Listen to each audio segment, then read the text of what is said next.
ዛሬ የመወያያ ርዕሱ እንግዲህ እዚህ ጋር ላላችሁ ጀማዎች ሴት ልጅ የተከበረችው በእስልምና ወይስ በክርስትና? ያኔ አለቀ። በዚህ ጉዳይ ነው። እሺ በድጋሚ አሰላሙ አለይኩም ወራህመቱላሂ ወበረካቱ። ቢስሚላህ ራህማን ራሂም አልሐምዱሊላህ ረቢል ዓለሚን ወሰላቱ ወሰላም አላ ሰይዲና ሙሐመድ ወዓላ አሊሂ ወሰሕቢ አጅመዒን። አላሁመ እሽረህ ሊ ሰድሪ ወይስር ሊ አምሪ ወህሉል ቀውሊ። እሺ ቢስሚላህ አላርዝመው። ሴት ልጅ በእስልምና በክርስትና ነው እንግዲህ ርዕሳችን ዛሬ። ሴት ልጅ በእስልምና ነው የተከበረችው ነው ወይስ በክርስትና ነው የተቀበለችው ስንል አንድ ሐዲስ ጠቅስና ወደ ክርስትናው እንሄዳለን። መጀመሪያ ሴት ልጅ በእስልምና በጣም የተከበረች መሆኗን ነብዩ ሰለላሁ ዐለይሂ ወሰለም ግልጽ በሆነ መንገድ ተናግረዋል። እንዲህ ብለው ተናግረዋል። ሴቶች እንቁ ናቸው። ዑቅባህ ኢብኑ ረባህ ረዲየላሁ ዐንሁ እንዳስተላለፉት ቢስሚላህ ሴቶችን አትጥሉ፣ እነርሱ የደስታ ምንጮች ናቸው፣ ውድ ናቸውና በማለት ተናግረዋል። ልክ እንደዚሁም በተለያዩ የቁርአን ሐዲሶች ሴቶች የተወደዱና የተከበሩ መሆናቸውን ይነግረናል። ክርስትና ላይ ግን ስንመለከት ሴቶች በጣም የተናቁ፣ በጣም የተዋረዱ፣ በጣም ዝቅ የተደረጉ እንደዚሁም ደግሞ አውሮፓውያኖች የሚመለከቱት ሴቶችን ያው ወገናችን ሜሪ ምን ብላለች?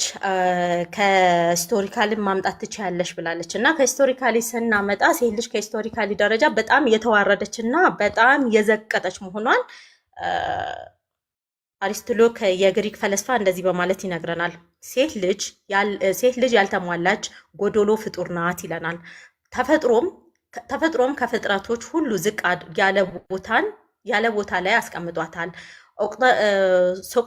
ሶቅጣርስት የሚባል ደግሞ ሌላ ፈላስፋ ከተመረዘ ዛፍ ጋራ አንድ ላይ ያያይዛታል ማለት ነው። ሴት ልጅና የተመረዘች ዛፍ አንድ 86 ዓመተ ምህረትም ልክ እንደዚሁ በዛ ውስጥ በተካሄደ የሴቶች የጉባኤ ላይ ስለ ሴት ልጅ ለመሰብሰብ እና ሴት ልጅ ሰው ናት ወይስ ሰው አይደለችም ለሚለው ሂደት ስብሰባ ላይ ሲያደርጉ እንደዚህ በማለት ተርከውታል። ሴት ልጅ ሰው ናት አይደለችም የሚል ስብሰባ አካሄዱ። ከዛስ ሴት ልጅ ሰው ናት ብለን ሴቶችን ሰው ናት ብለን ካሰብን ከወንድ እኩል ናት ልንል ስለሆነ ሴት ልጅ ሰው ናት፣ ግን ከሰው የተገኘች ፍጥር ናት። ነገር ግን ልክ እንደ ወንድ ሳትሆን ወንድን ለማገልገል የተፈጠረች ናት በማለት ተናግረዋል።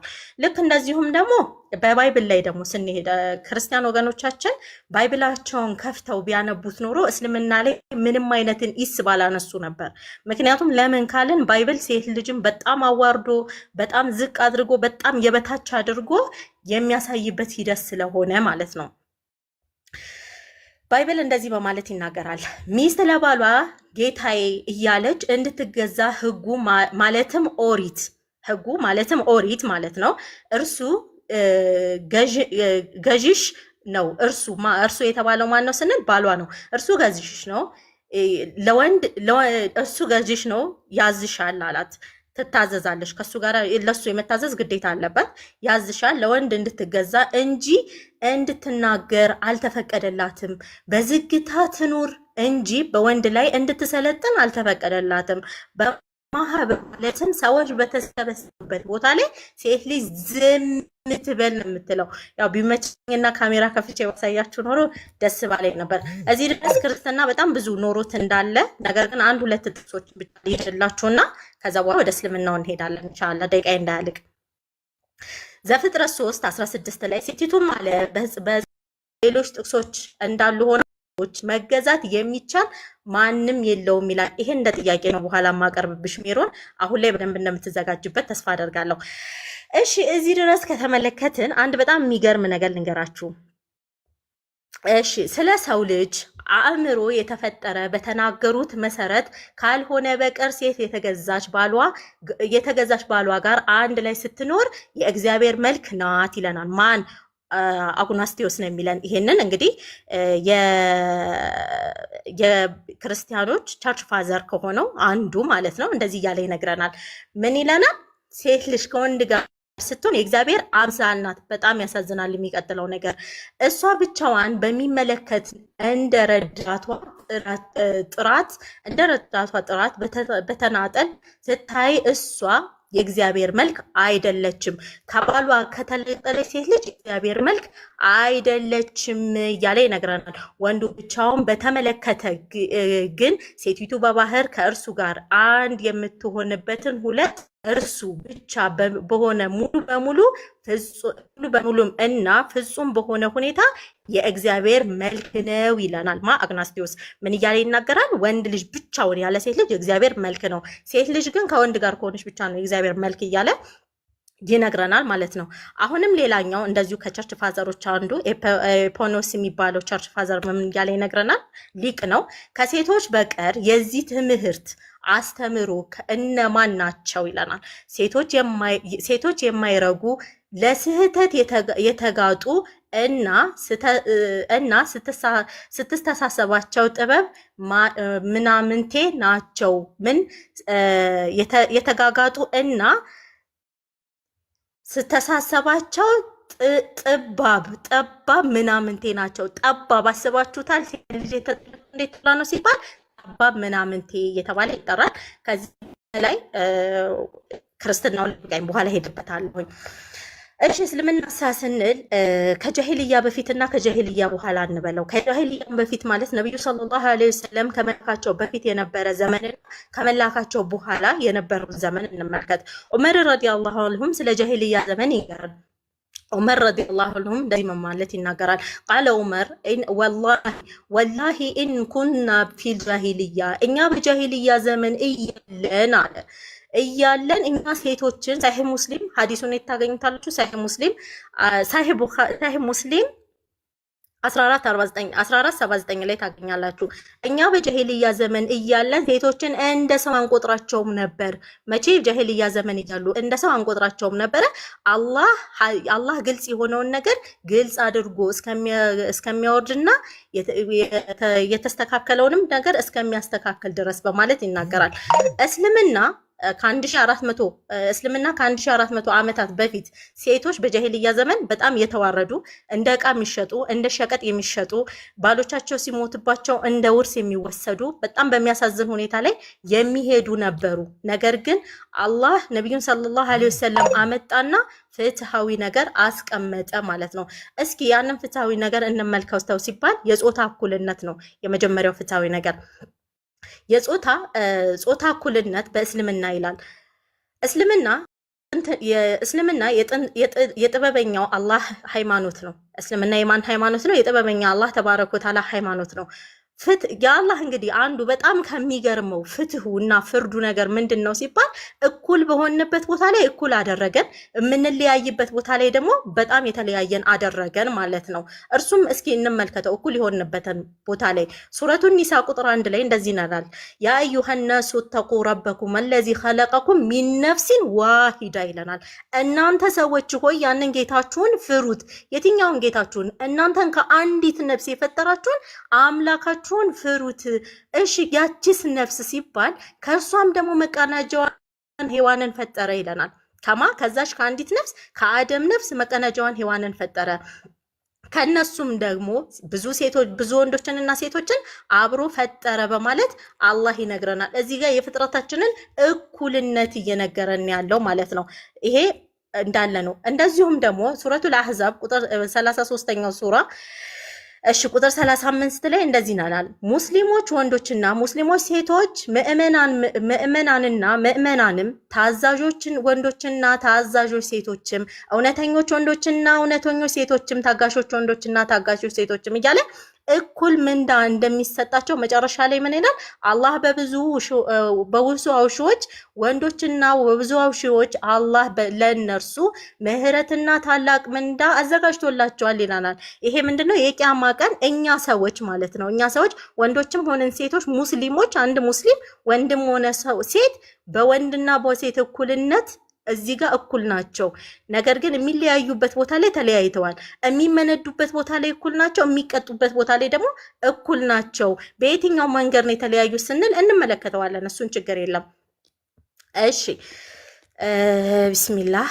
በመቀጠል በሁለቱ ጾታዎች በምንዳና ጀነት በመጎናጸፍ ይለናል። ይሄንንም ደግሞ የት እንመለከታለን? ሱረቱ ነምል ቁጥር 97 ላይ እንደዚህ ይላል፣ ወንድ ወይም ሴት እርሱ አማኝ ሆኖ በጎን ስራ የሚሰራ ኑሮን በእርግጥ ይኖረዋል አለ። ምን ይኖረዋል? ኑሮን ይኖረዋል። መልካም ኑሮን በእርግጥ ይኖራል። መቼ? የቂያማ ቀን ነው። ይሰሩትም ከነበሩት ነገር በመልካም ምንዳቸውን እንመነዳቸዋለን ይላል። እነማንን? ወንዶችንም ሴቶችንም። ምንም የተለየ ነገር የለውም ማለት ነው። እዚህ ጋር ስንመለከት ሴት ልጅ እናት ስትሆን አለ ለብቻ የራሷን የቻለ ክብር፣ እንደዚሁም ሚስት ስትሆን የራሷን የቻለ ክብር አላት፣ እንደዚሁም ልጅ ስትሆን የራሷን ክብር የቻለ አላት። ሱብሃንአላህ። እስልምና ሁሉም ቦታ ለያይቶ ነው ያስቀመጠው። ደቂቃ ካለቀ ንገሩኝ እሺ፣ እኔ ምንም ስለማይታየኝ።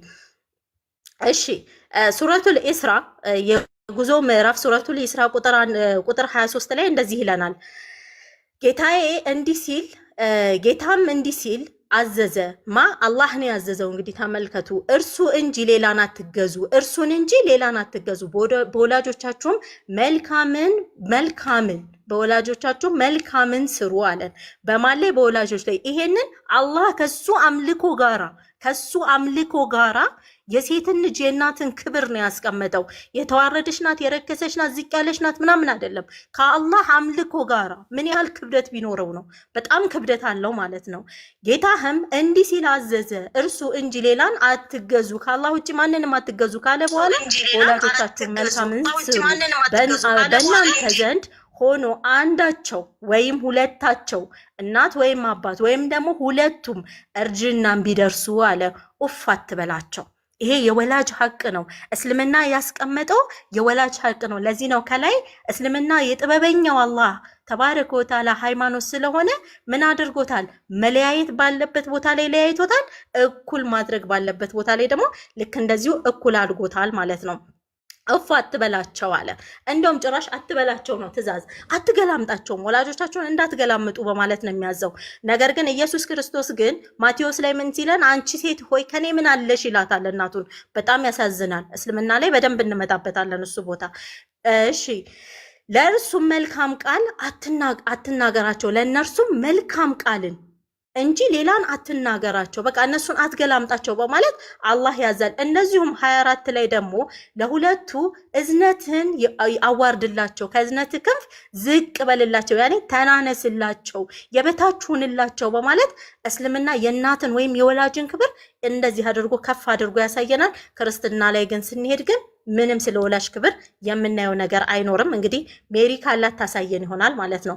እሺ ሱረቱ ሉቅማን ላይ ቁጥር 14 31ኛው ምዕራፍ ቁጥር 14 ላይ እንደዚህ ይላል። ሰውም ወላጆቹ በጎ እንዲያደርግ፣ ሰውም ምን ታዘዘ? ወላጆቹን በጎ እንዲያደርግ በጥብቅ አዘዘ አለ። ማን ያዘዘው? አላህ። እናቱ ከድካም በላይ በሆነ ድካም አረገዘች አለ። እናት እንዴት እንዳረገዘች አላህ ጥበበኛ የሆነው አላህ እየነገረን ነው። አክብራት እያለ ነው። ጡት በማጥባትም 2 ዓመት ውስጥ ነው። ለእኔም ለወላጆችህ አመስግን፣ ለእኔም አመስግን አለ። እሱንም እንድንገዛው ካዘዘን በኋላ ለወላጆችም አመስግን አዘዝ ነው። ምን እንዲል? እንዲያመሰግን አዘዝ ነው ይላል። መመለሻ ወደ እኔ ነውና አለ አላህ። ከዛ እናንተ በወላጆቻችሁ ላይ በቤተሰቦቻችሁ ላይ ድንበር የምታልፉ ከሆነ መመለሻችሁ ወደ እኔ ነው፣ እኔ እቀጣችኋለሁ እያለ ነው። ክርስትና ላይ ግን ስንሄድ ግን በጣም በሚያሳዝን ሁኔታ እነዚህን አንመለከታቸውም። እስኪ ከሀዲስ አንድ ሀዲስ እናንሳ። እሺ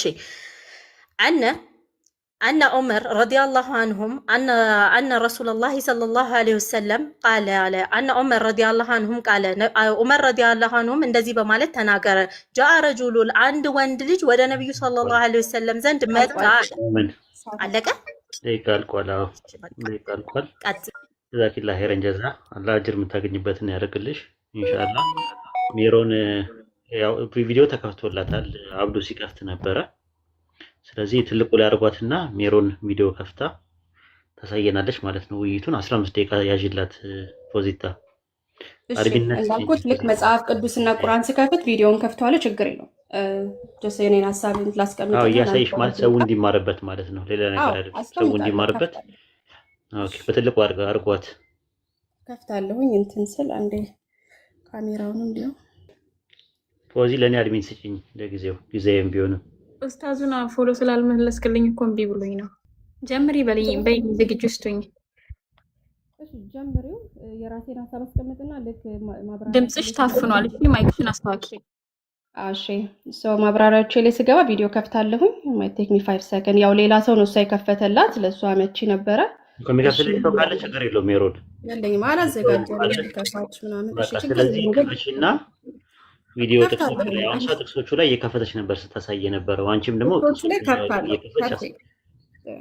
ሁለቱም ላይ ቁርአን ላይም ሐዲስ ላይም ካለ ባይብል ላይም ሶስቱም ላይ መጠቅሽበት ጥቅስ ላይ ያው ኤቪደንስ ያለው ነገር ሰው እያየው ቢሆን ጥሩ ነው ከሚለው አንፃር ነው። እሷ አሁን እምቢ ስላላት ኔትወርኩ አብዱ ሲከፍትላት ነበረ። ክፈጪ አንቺም አይዞሽ።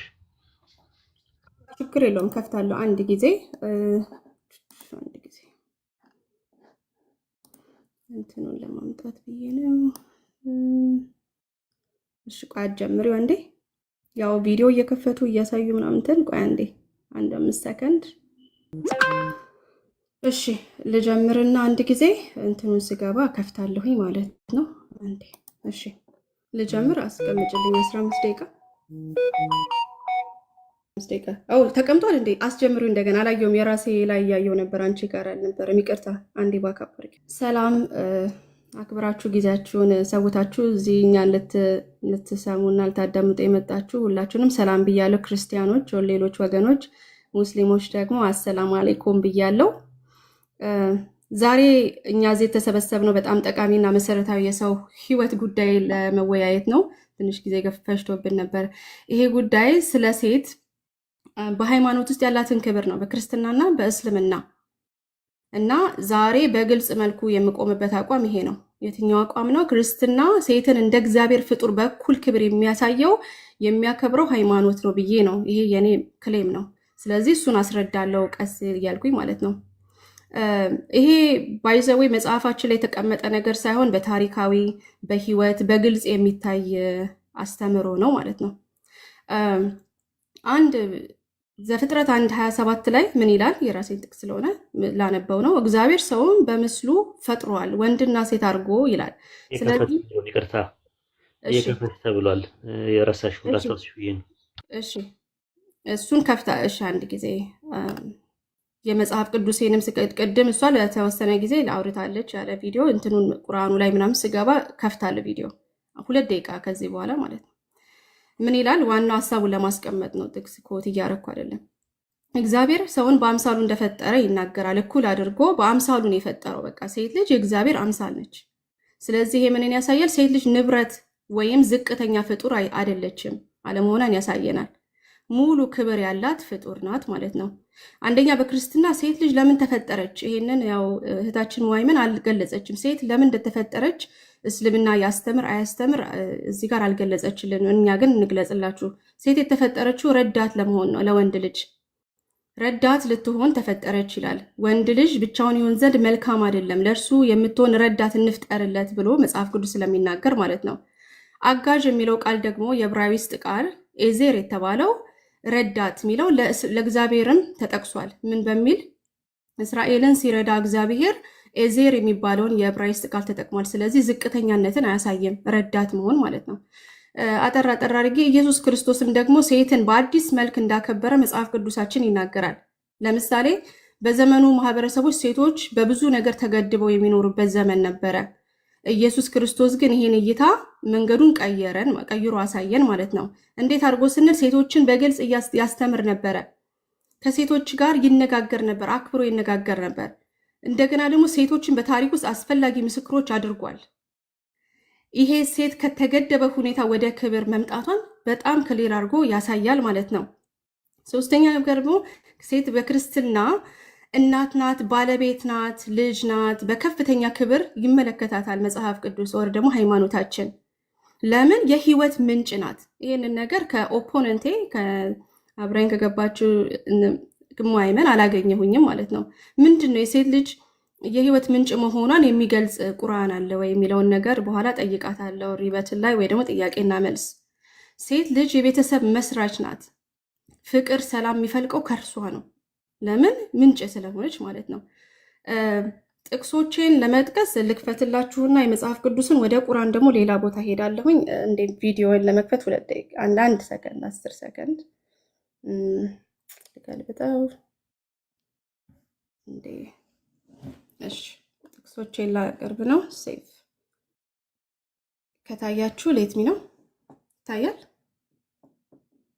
ይታያል። እሺ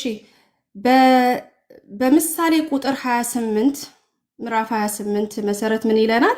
ልጆቿ ይነሳሉ፣ ምስጋናዋን ይናገራሉ፣ ባሏ ደግሞ እንዲሁ ያመሰግናታል ይላል። ሴት ልጅ የምትመሰገናት በክርስትና ልጆቿ ያመሰግኗታል። የባሏ ብቻ አይደለችም፣ ልጆችም አሏት ማለት ነው። ሁለተኛ ነገር ደግሞ ምሳሌ 31:10 ላይ ልባምን ሴት ማን ሊያገኛት ይችላል? ዋጋዋ ከቀይ ዕንቁ እጅግ ይበልጣል ይላል። አያችሁ፣ ሴት ልጅ ቫሊዩ አላት። ሳታገባም በማንነቷ ብቻ ሴት ልጅ ቫሊዩ አላት። ስላገባች አይደለችም፣ ስላላገባች አይደለችም፣ በራሷ ልባም ስለሆነች ብቻ ዕንቁ ናት ይላታል። አያችሁ። እሺ ቆላስይስ 3 ከቁጥር 18 እስከ 19 ደግሞ ምን ይላል? ባሎች ሆይ ሚስቶቻችሁን ውደዱ ነው የሚለው። ቅጡ፣ ምከሩ፣ ዝከሩ አይልም። መራራም አትሁኑባቸው ይላል። መራራም አትሁኑባቸው። መራራ መሆን ማለት ባይዘው መሳደብ ነው፣ አልጋ መለየት፣ ይሄ ማማረር ነው። እሷን የሚያማረራት ነገር በተፈጥሯ ስለሆነ መምታት፣ ይሄ ነገር አይፈቀድም በክርስትና። ኦኬ እንዲሰመርበት ፈልጋለሁ። ሁለተኛ ነገር ሌላው ደግሞ ማነሳው ነገር ሴት ልጅ ሞርደን የቤት አገልጋይ ነች፣ ከሞርደን ዳት ነች። በክርስትና ውስጥ ብዙ ሴቶች መሪዎች ነበሩ፣ ነጋዴዎች ነበሩ። እሱን ላሳይ በጥቅስ አጠር አድርጌ ማለት ወደ እስልምናው ላይ መምጣት ስላለብኝ በመጽሐፈ መሳፍንት ቁጥር 4:4 ላይ በዚያን ጊዜ የላጲድዮት ሚስት የሆነችው ዲቦራ የምትባል ነብይት ነበረች፣ እርሷም ይላል በዚያን ቀን የእስራኤል መሪ ነበረች ይላል። ኦኬ ሁለተኛ መቅደላዊት ማርያም እና ሌሎች ከራሳቸው ሀብት ይደግፉት ነበረ ክርስቶስን ይላል። ኦኬ ገንዘብ አላቸው፣ ሰርተው ይገባሉ ማለት ነው። ሐዋርያት ሥራ 16:14 ላይ ስንሄድ ምን ይላል? ከሚያዳምጡትም ሴቶች መካከል ሊዲያ የምትባል አንዲት ሴት ነበረች። እርሷም እግዚአብሔርን የምታመልክና ከቲያጥሮስም ከተማ የመጣች የቀይ ሐር ነጋዴ ነበረች ይላል። ሀብታም ናት፣ ሰራለች። ከዚህ እግዚአብሔር የሰራት ልባም አርጓት ስለሆነ ማለት ነው፣ ጎዶሎ አርጎ ስላልሰራት። ስለዚህ ይሄንን ነው ማከየን ካሳየሁኝ ወደ እስልምናው ደግሞ ሄዳለሁ ማለት ነው። እሺ ሴቶች ደግሞ በቁርአንና በሐዲስ በመጽሐፍ ቅዱስ እንዴት እንያቸው ማለት ነው። በመጽሐፍ ቅዱስም አለ፣ ግን የቁርአን እሺ ቁርአን ላይ ሴቶችን በተመለከተ የሚናገረንን ምን ይለናል? የታለ ቃሉን ነው የምፈልገው። አንድ ጊዜ ሴቶች እሺ ይታያችኋል። ራቅ አድርጌ ነው ያለሁት፣ ብዙም አይታይም። ለእኔ ላንብበው። ቁርአን ምን ይለናል ግን? ባሎች በሚስቶቻቸው ላይ ብልጫ አላቸው ይለናል። የት? ቁርአን 2:228 እንዲህ ይላል፣ በእነርሱም ሴቶች ይላል የዚያን በእነሱ ላይ ያለባቸው ግዳጅ ብጤ በመልካም አኗኗሯ ባሎቻቸው ላይ መብት አላቸው። ለወንዶችም ጣጣቸውን ስለሚሸከሙ ለነሱ ላይ ብልጫ አላቸው እያለ ይነግረናል። እኛ እስከምናውቀው ግን ጣጣ ያለባት ሴት ልጅ ናት እንጂ ወንድ አይደለም፣ በብዙ ስናየው ማለት ነው። ከዚህ ልጅ ማሳደግ ኃላፊነት፣ እሱን የመንከባከብ ኃላፊነት፣ ቤቱን የመምራት ኃላፊነት ሴት ላይ ነው ያለው። ግን ጣጣቸውን ብሎ እንግዲህ ያው ተርጓሚዎች ናቸው እንደዚህ ያሉት፣ ግን ይህንን እናንተም ትቃወማላችሁ ብዬ አስባለሁ። ጣጣቸው ብለው የጨመሩት ትራንስሌተሮቹ ናቸው። ሌላ ምን ይላል? ሴቶችን እንዴት ነው የሚያያቸው? ቁርአን ስንል እንደ እርሻ ባሎቻቸው እንደፈለጓቸው አልጋ ላይ እንዲገናኟቸው ይናገራል። እንደ እርሻ ናቸው አሉ ማለት ምንድን ነው? ለምሳሌ እርሻን አይታችሁ ከሆነ ምንም የምታዩት ነገር የለም። በማረሻው ታርሱታላችሁ። የሚጎዳ ነገርም ካለ ይጎዳል፣ የሚታፈስ ካለ ይታፈሳል። እርሻ ነው፣ በቃ እርሻ ነው። ከላይ ሆኖ የሚያርሰው ሰው ከስር የሚያመጣውን ጉዳት አያውቅም። ስለዚህ ያርሳል። ለምንድን ነው ቁርአን ከእርሻ ጋር ሴትን ያወዳደረው? ወንዱ እንደፈለገ እንዲያርሳት ማለት ነው። ይህን በኋላ ጥያቄና መልስ ጠይቅ አነሳዋለሁ ማለት ነው። እንደፈለጉ እረሱ ተብለዋል። እቺ ሴት ላይክ ደስተኛ ባትሆን፣ እርግዝና፣ አንዳንድ ሀዘን ላይ ብትሆንም ምርጫ የላትም። በቃ ከመታረስ ውጪ ምንም ምርጫ የላትም ማለት ነው። ሌላው አንድ የታለ ቆይ ይሄኛውን በኋላ መጣዋለሁ። የአንድ ወንድ ምስክርነት ከሁለት ሴቶች ምስክርነት ጋር እኩል ነው ይላል። የት ቁርአን 2:282 ምን ይላል? ከወንዶቻችሁም ሁለቱን ምስክሮች አስመስክሩ። ሁለቱም ወንዶች ባይሆኑ ምስክሮች ሊሆኑ ከምትወዷቸው የሆኑትን ወንዶች አንድ ወንድና አንደኛዋን ሳትረሳ አንደኛዋን ታስታውሳት ዘንድ ሁለት ሴቶች ይመስክሩ ይላል። ሴት ልጅ እኩል አይደለችም፣ አንዷ ምትረሳ ናት። ስለዚህ ማለት ነው አንድ ወንድ ከሁለት ሴት ማለት ነው የሚወዳደረው። ስለዚህ እኩል ተፈጥሯል የሚለውን ነገር ጥያቄ ያስነሳብኛል ማለት ነው። ለምንድን ነው አንዷ ምትረሳው? እሱን ደግሞ መጣበታለሁ። እሺ አስታውስ። እሺ ከዛ ደግሞ የትኛው ጋር ልሄድላችሁ? እኔ እየከፈትኩኝ እኔ እያወራው ስለሆነብኝ ነው። እሺ ይሄንን ካረኩኝ ዘንድ አንዴ ዋን ሞር። እሺ ሐዲሱን ደግሞ እኔው ላይክ ሱና.com ላይ ገብተን ሐዲሶችን አንዳንድ ምን ይናገራል? ቆይ አንዴ በጣም ከባድ ነው እየከፈቱ ማለት። ምን ይላል? ሱናን አቡ ዳውድ ላይ 2026 ላይ the prophet said if any woman ask her husband for a divorce without some strong reason the order of paradise will be forbidden to her.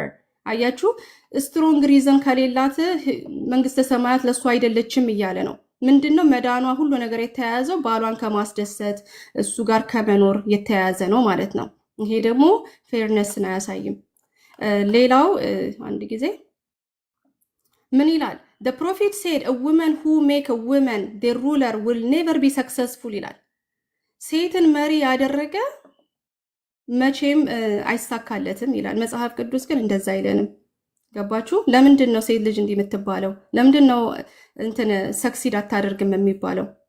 ኦኬ ምክንያቱም በቃ ወንዱ ወይ ስማርት ስለሆነ እሷ ደግሞ ከዛ በታች ስለሆነች ነው። እኩልነት የሚለውን ነገር አይሰጠኝም ማለት ነው። ሶስተኛ እዚህ ጋር ምን ያሳየናል?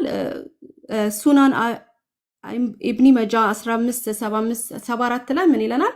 the messenger of Allah curse women who visit graves ይላል። እኔ ምንድነው እዚህ ጋር ላሳየ የመጣሁት እኩልነትን ነው። ለምንድነው ብዙ ጊዜ ነብዩ ሲናገሩ ሴቶች ላይ ነው ከርስ የሚደረጉት? ኦኬ መቃብር ቦታ የምትሄድ ሴት ለምንድነው የምትረገመው? ወንዱ ለምን አይረገምም የሚለውን ነገር ያስነሳብኛል። ይሄ እኩልነትን አያሳይም። እሺ ምን ይላል እዚህ ጋር?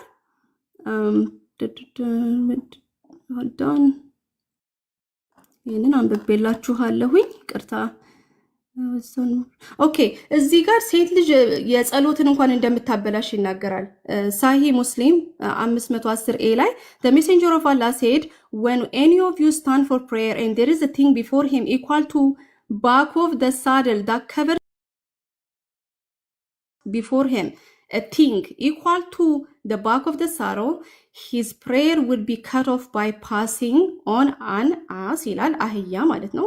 women ይላል women ሴት ሞይመን አንቺንም ያማከላል። ብላክ ዶግ ይላል። ስለዚህ ሴት ከምን ጋር ተቀመጠች? ከዶንኪ ከአህያ ከውሻ ጸሎትን ታበላሻለች ይላል። ይሄ ምን አይነት እኩልነት ነው? ምን አይነት እኩልነት እንደሆነ እዚህ ጋር ታሳይኛለሽ ወይ ማለት ነው። እሺ ሌላ ይሄው ነው። ስለዚህ በዚህ መሰረት እንዴት ነው እኩልነትን ብላችሁ የምታወሩት? ልዝጋው because ሶርሴን ስለጨረስ እኩልነት የምትሉት ነገር ምንድነው ነው? ምን እንደምታወሩ ብታስረዱን። ሪበትን ላይ በተለይ ጥያቄና መልስ ላይ ብዙ የምጠይቀው ጥያቄ አለኝ ማለት ነው። እና እኩልነት የለም። አንደኛ ነገር በመንፈሳዊ ረድፍ ላይ እንኳን ስንሄድ ሴት ልጅ አክቹሊ አለ ሳሂ ላይ ምንድነው ሐዲስ ላይ አለ ብዙዎቹ ሄልፋየርን የሚሞሉት ሴቶች ናቸው ይላል። ሳሂ ሙስሊም 27:37 ላይ እንዲህ ይላል I looked into paradise and most of the people were poor and I looked ምክንያቱም አሁን ነገር ትክክል ነው አይደለም የሚለው ነገር አሁን የተሳሳተ ነገር እየዘራች ስለሆነ ክፈችው። እንደዛ አይልም ስታነቢው እንደዛ አይልም። በስነስርዓት ከፈችውና አንብቢው። የከራስሽ እየጨመርሽ ስለምታወሪ ሰው ኖት እንዳይመስለው። ኦኬ እሺ አንዴ እንዴ ልክፈተው። ይኸው አንዴ ይኸው ሊንኩ እያለኝ ነው። እንዴ ኦፕን ሊንክ የሚከፍትልኝ ቢኖር ደስ ይለኝ ነበረ። እሺ ይታያችኋል አይደለ? አረበኛውንም አይችላላችሁ። I had a chance to look into the paradise ነብዩ መሐመድ ነው የሚለው and I found that the majority of the people were poor and I looked into the fire and there I found the majority constituted by women ማለት constitute ማለት ምንድነው? በብዛት የሚገኙት እዛው ሴቶች ናቸው እያለ ይናገራል። ሞሏት የሚል አንቺ እንደዛ ብለሽ ስላልሻል ኮንስቲቲዩትድ ይላል። ኮንስቲቲዩትድ አረ ዲቤት እሳና ትሪበት ማድረግ ያለበት ኖ አይደለም። እንትኑን ነው የምልሽ። የተሳሳተ ነገር አትናገሪ ማለት ውይይት እስከሆነ ድረስ ጥሩ ነው ማለት ስሮማን ፋላሲ አትስሪ ማለት ብዙ ሰው እያዳመጠ ስለሆነ አክብረንሽ ነው። የተሳሳተ ነገር ጥቅሱ ላይ የሌለ ነገር ስትጨምሪ አይ ቲንክ ጥሩ አይመጣም። ራሱ ውሸት ጥሩ ስላልሆነ አስተካክዩ። እሺ ኢንሻአላህ በተቻለ አቅም ጥቅሱን ብቻ ፎከስ አድርገሽ እንትን በይ። እሺ እኮ ይላል ይሄው ምን አለ? አየሁኝ ወደ ፓራዳይዝ አየ ወደ ገነት አየሁኝ። I found the majority of the people were poor አለ። ኦኬ ፓራዳይዝ ሴድ አብታ እንትኖችን ፑር የሆኑ አየሁኝ አለ ሰዎችን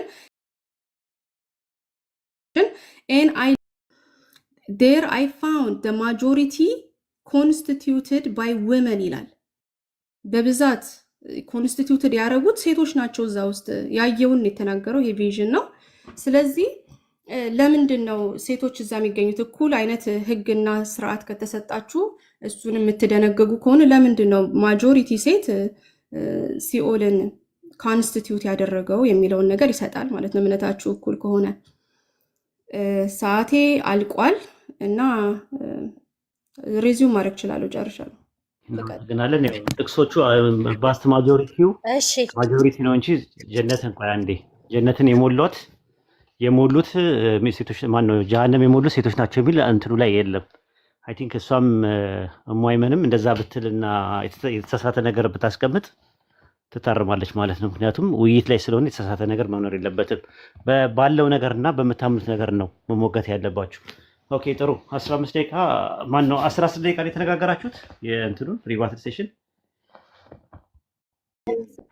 15 ደቂቃ ነው አሁን ያንሰኛል ስላለሽ ቅድም 15 ደቂቃ ነው የተደረገው ማለት እሱ ፕሬዘንቴሽን ደቂቃ ነው አሁን ሪባትል ሴሽን 10 ደቂቃ ነው የሚሆነው ሪባትል 10 ነው ኡስታዝ አሁን ሜሮን 10 ነው የተደቀደም እኮ ያንሰኛል ብላለች 10 ደቂቃ ሪባትል ሴሽን 10 ደቂቃ ነው። ፕሬዘንቴሽን 15 ደቂቃ ነው።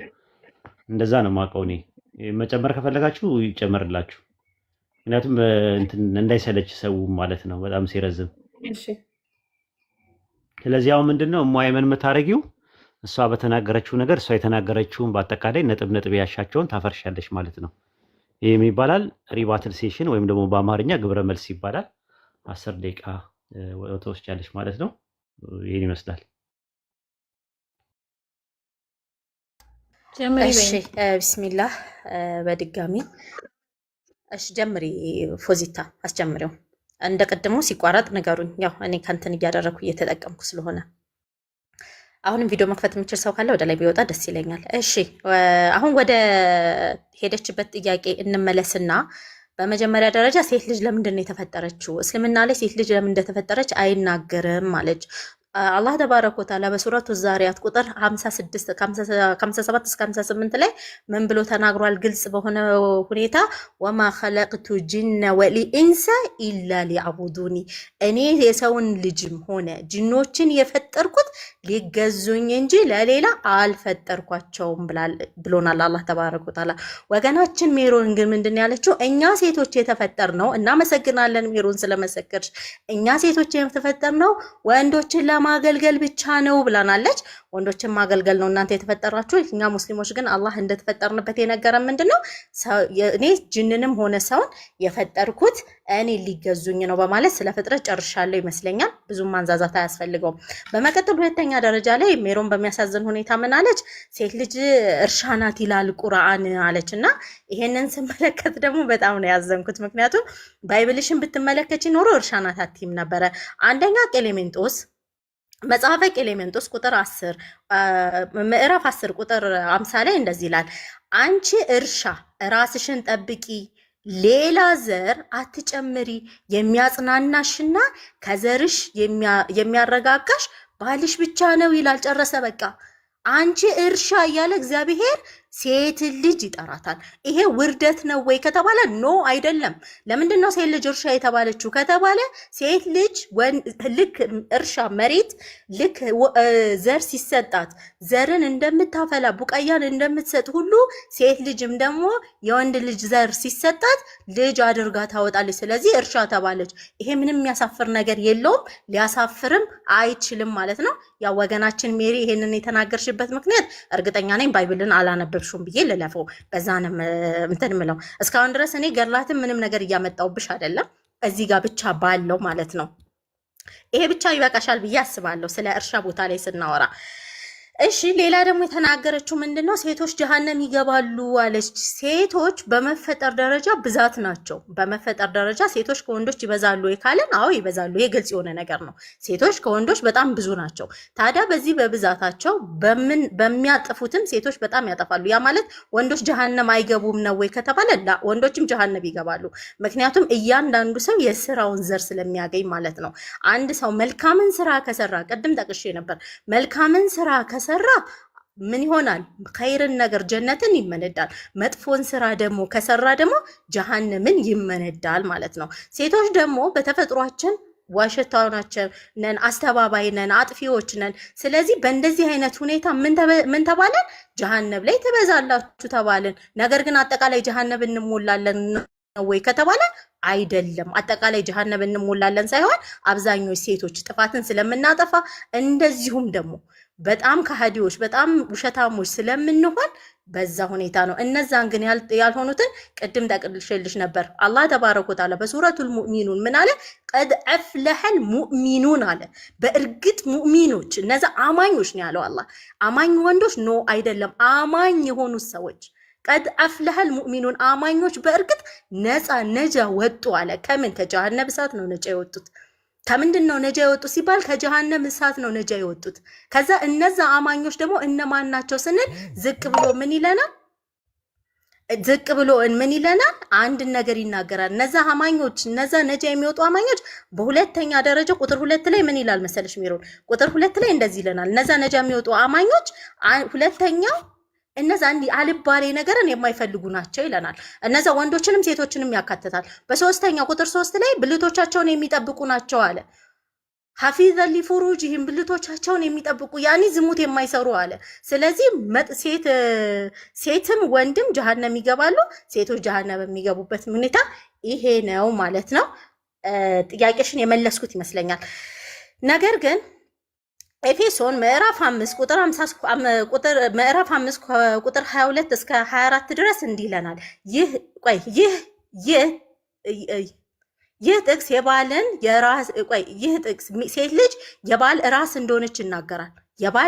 ለምን ባል የሴት ልጅ ራስ እንደሆነ ይናገራል።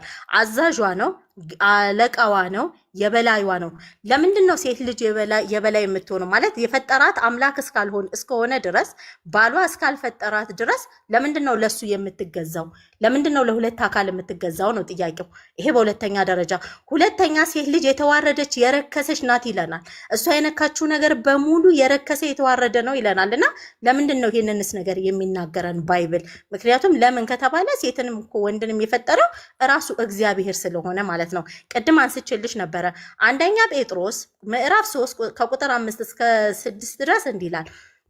በቀድሞ ዘመን ይላል እግዚአብሔርን ተስፋ ያደረጉት ቅዱሳን ሴቶች ደግሞ ይላል ለባሎቻቸው ሲገዙ ተሸለሙ። ለማን ሲገዙ? ለእግዚአብሔር ሲገዙ አይደለም፣ ለባሎቻቸው ሲገዙ ተሸለሙ ነበርና እንዲሁም ሳራ ለአብርሃም ትገዛ ነበር አለ። ለባሏ ትገዛ ነበር። ሳራ ናት የምትገዛው። አንደኛ ጢሞቴዎስ ምዕራፍ 2 ቁጥር 11 እስከ 10 ድረስ እንደዚህ ይላል። ቁጥር 11 እስከ 12 ድረስ እንደዚህ ይሆናል። ሴት በነገር ሁሉ እየተገዛች በዝምታ ትማር። ሴት ግን በዝምታ ልትኑር እንጂ ልታስተምር ወይም በወንድ ላይ ልትሰለጥን አይገባትም በማለት ይዘጋል። እኩል አይደለችም እንዴ? ቅድም እኮ እግዚአብሔር ዘፍጥረት ላይ እግዚአብሔር በአምሳልና በአካሉን የተፈጠረው ብለሽኝ ነበር። ግን አይደለም ብዬ እኔ ቅድም አልሰማሽልኝም የመለስኩልሽን መልስ። ምክንያቱም የመለስኩልሽን መልስ ብሰሚ ኖሮ ምን ብዬሽ ነበረ? ምን ብዬ መልሼልሽ ነበረ?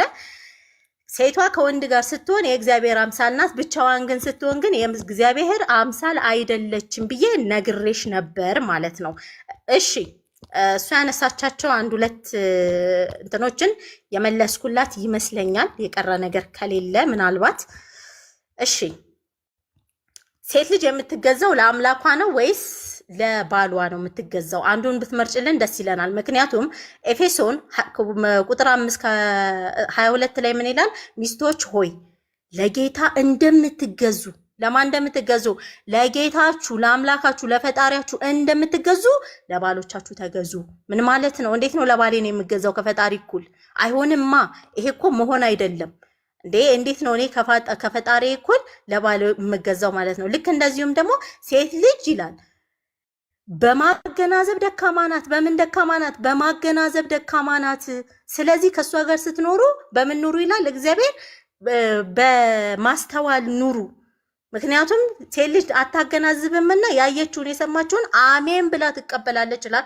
ይቅርታ አድርግልኝና እኔ ሜሮን አሜን ብዬ ሁሉን ነገር አልቀበልም። እምቀበለዋለኝ እማልቀበለዋለኝ ማለት ነው። ምክንያቱም እኔ አገናዝባለሁ። እዚህ ጋር ተሳስቷል። ስለዚህ ለምንድን ነው መክብብ 7:6 ላይ እንደዚህ ይላል፣ እኔም ከሞት ይልቅ የመረረ ከምን ይልቅ? ከሞት ይልቅ የመረረ ይላል ነገር መርምሬ ያገኘው ምን ይሆን? እርሷም ልቧ ወጥመድና መረብ የሆነች እጆቿም እርር ብረት አፏን እጆቿም እግር ብረት የሆኑ ሴት ናት። በእግዚአብሔር ፊት መልካም የሆነ ሰው አለ። በማ ፊት?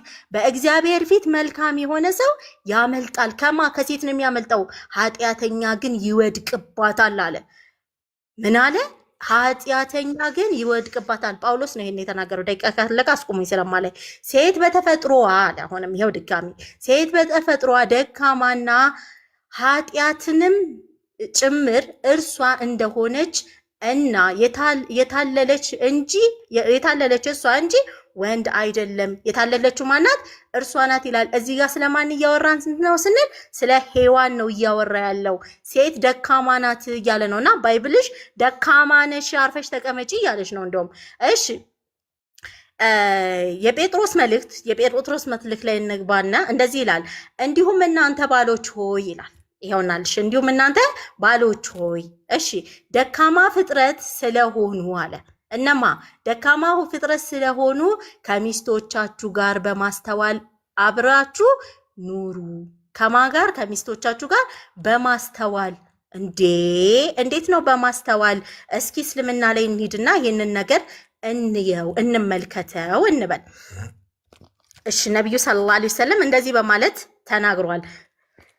እሺ ከአላህ እንጀምር። አላህ ተባረከ ወተዓላ በሱረቱ ኒሳ ምዕራፍ 4 ቁጥር 4 ላይ እንዲህ ይላል፣ ሴቶችንም መህሮቻቸውን በደስታ ስጡ።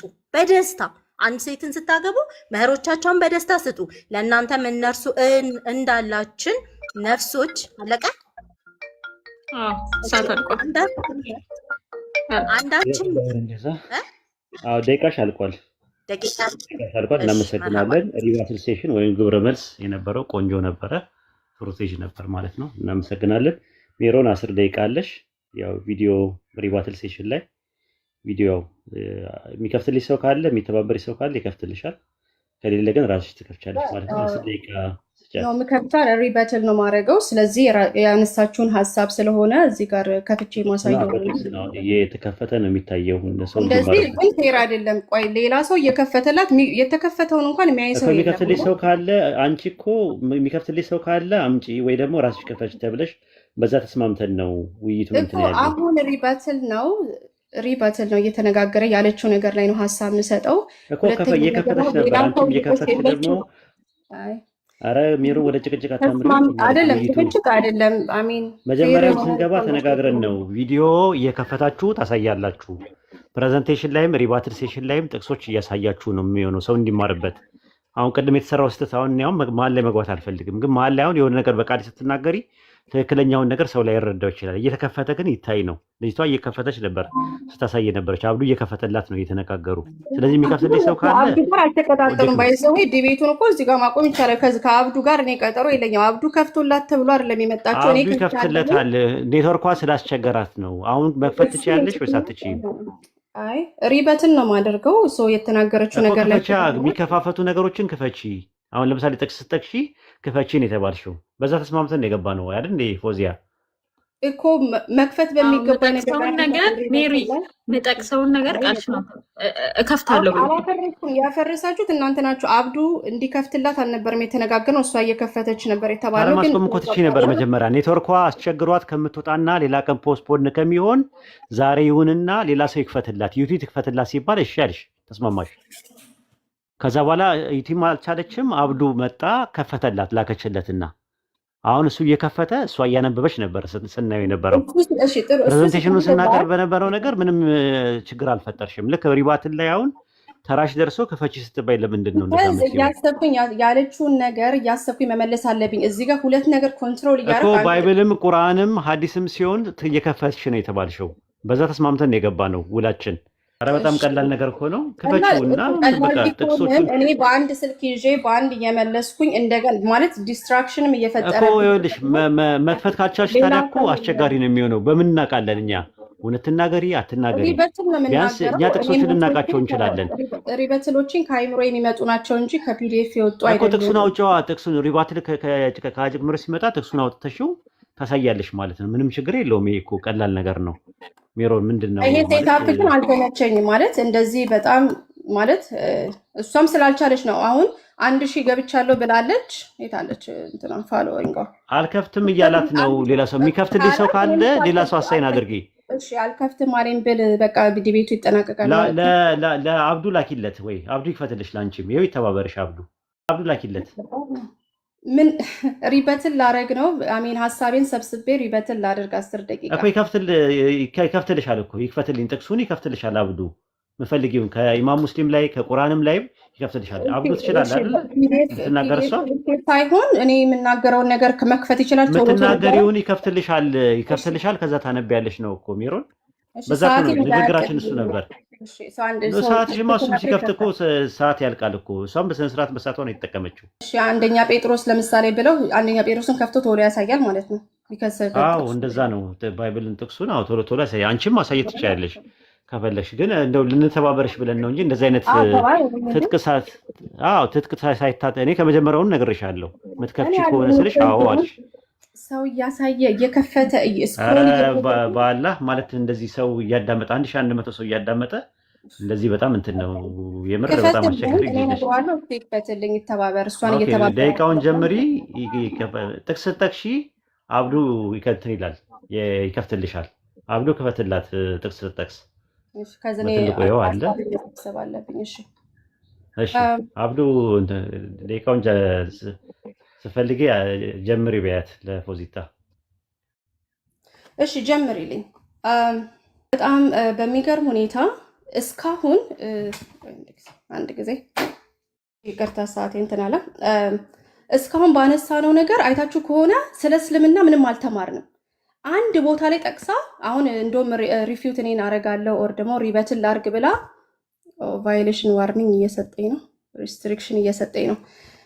ሪበትን ላርግ ብላ ለአላህ ሊገዙ ነው ሴቶች የሚተፈጠሩት አለች። አንዱን ቦታ ግን አልነካችም አይደለ? ምክንያቱም ሴት ልጅ ለምንድን ነው ሷላትን የምታበላሸው የሚለውን አልነካችም። ዋና ዋናዎችን ነጥቦችን አልነካችም። ለምሳሌ ሴት ልጅ ገዢ አይደለችም፣ ሴት ልጅ በራሷ ኢንዲፔንደንስ የላትም የሚሉትን ነገሮች አልነካቸውም። ምንድነው የሙስሊም ሴት ያላት መብት? በኢቨን ኦፕኒንግ ስቴትመንቷ ላይ ማለት ነው ይሄን ነገር አልተናገረችም። ምንድነው መብቷ? ለምን ተፈጠረች? ከዛ ደግሞ ሮሏ በቤት ውስጥ ምንድነው? ለባሏ ማናት? ለልጆቿ የሚለውን ነገር በእስልምና እንደምታዩት አላገኛችሁም። ቢካዝ የለም፣ ስለሌለ ከየትም ልታመጡ አችልም። ልትናገር የፈለገችው ግን ዘላ መጽሐፍ ቅዱስ ላይ ሄደሽ ማለት ነው። የትኛውን?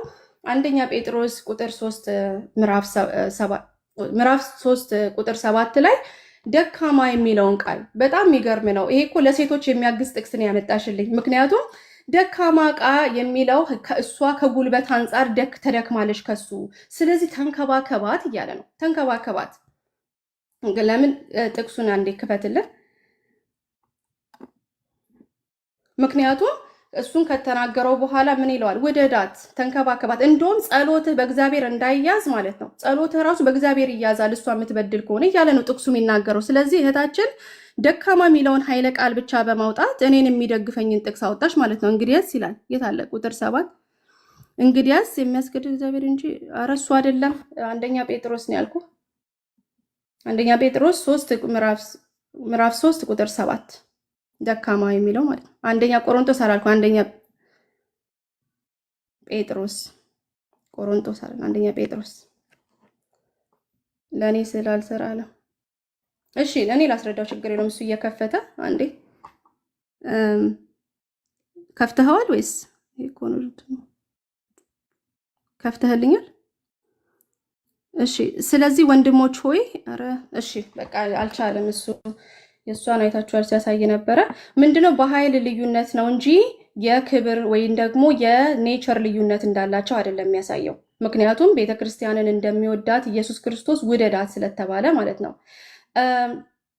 ሌላ ያነሳችሁ ነገር ምንም ነገር የለም። እኔ ያነሷቸውን ነጥቦች አልነካችልኝም እና ሜቢ ጥያቄና መልስ ላይ እንትን ስጠይቃት ዳይሬክትሊ ትመልስልኛለች። ለምን እየሸሸች ነው። ገባችሁ?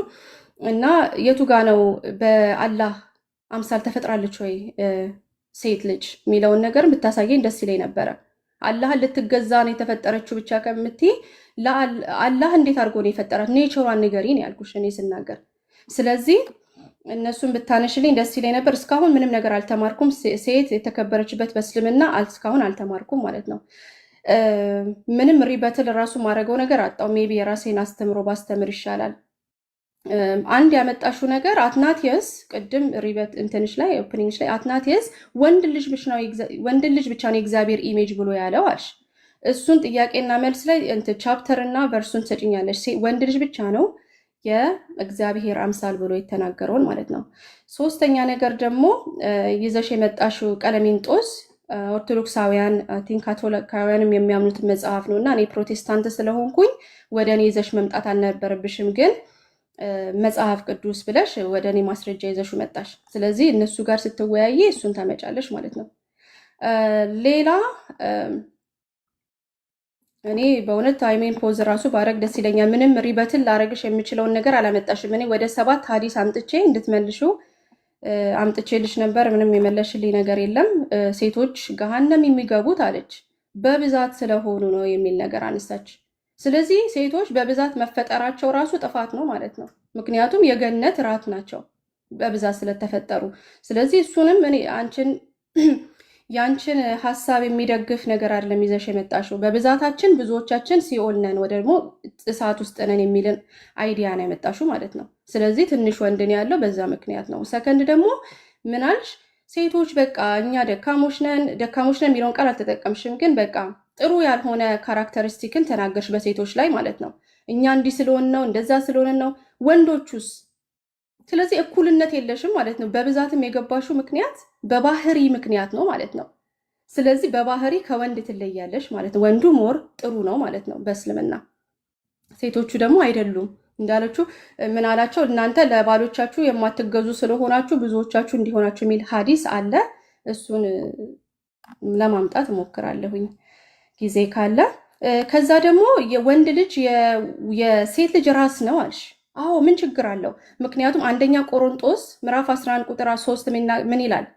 የክርስቶስ ራሱ እግዚአብሔር ነው ይላል። ስለዚህ ራስ መሆን ኢንፌሪዮሪቲ ከሆነ ኢየሱስንም ኢንፌሪየር ልታረጊው ነው ከአብ ጋር ማለት ነው። ይሄ አይደለም። ኦኬ የመጽሐፍ ቅዱስን ትርጉምና የአባቶችን ፍቺ እኛ የምንረዳበትን ይዘሽ መምጣት ነበረብሽ። ራስ መሆን ማለት ኃላፊነት ነው። ኃላፊነትን እንዲሆንላት ራሷ ማለት ሶርሷ እንዲሆን ሄዷ ራሷ እንዲሆን ነው የተባለው እንጂ ዝቅተኛ ወይም ታናሽ ናት ማለት አይደለም። ኦኬ ራስ ማለት መነሻ ምንጭ ሊሆን ይችላል። ምክንያቱም እግዚአብሔር የክርስቶስ ራስ ነው ይላል መጽሐፍ ቅዱስ ሲናገር። ስለዚህ ኢንፌሪዮሪቲን አያሳይም ማለት ነው። ሰዓቴ እያለቀ ነው። ሌላ ምንም ሪፊውጅ ማድረገው ሀሳብን አላስነሳሽም። እኔ የሚገርመኝ ነገር ይሄ ነው። ጥያቄና መልስ ላይ ባተኩር ይሻለኛል።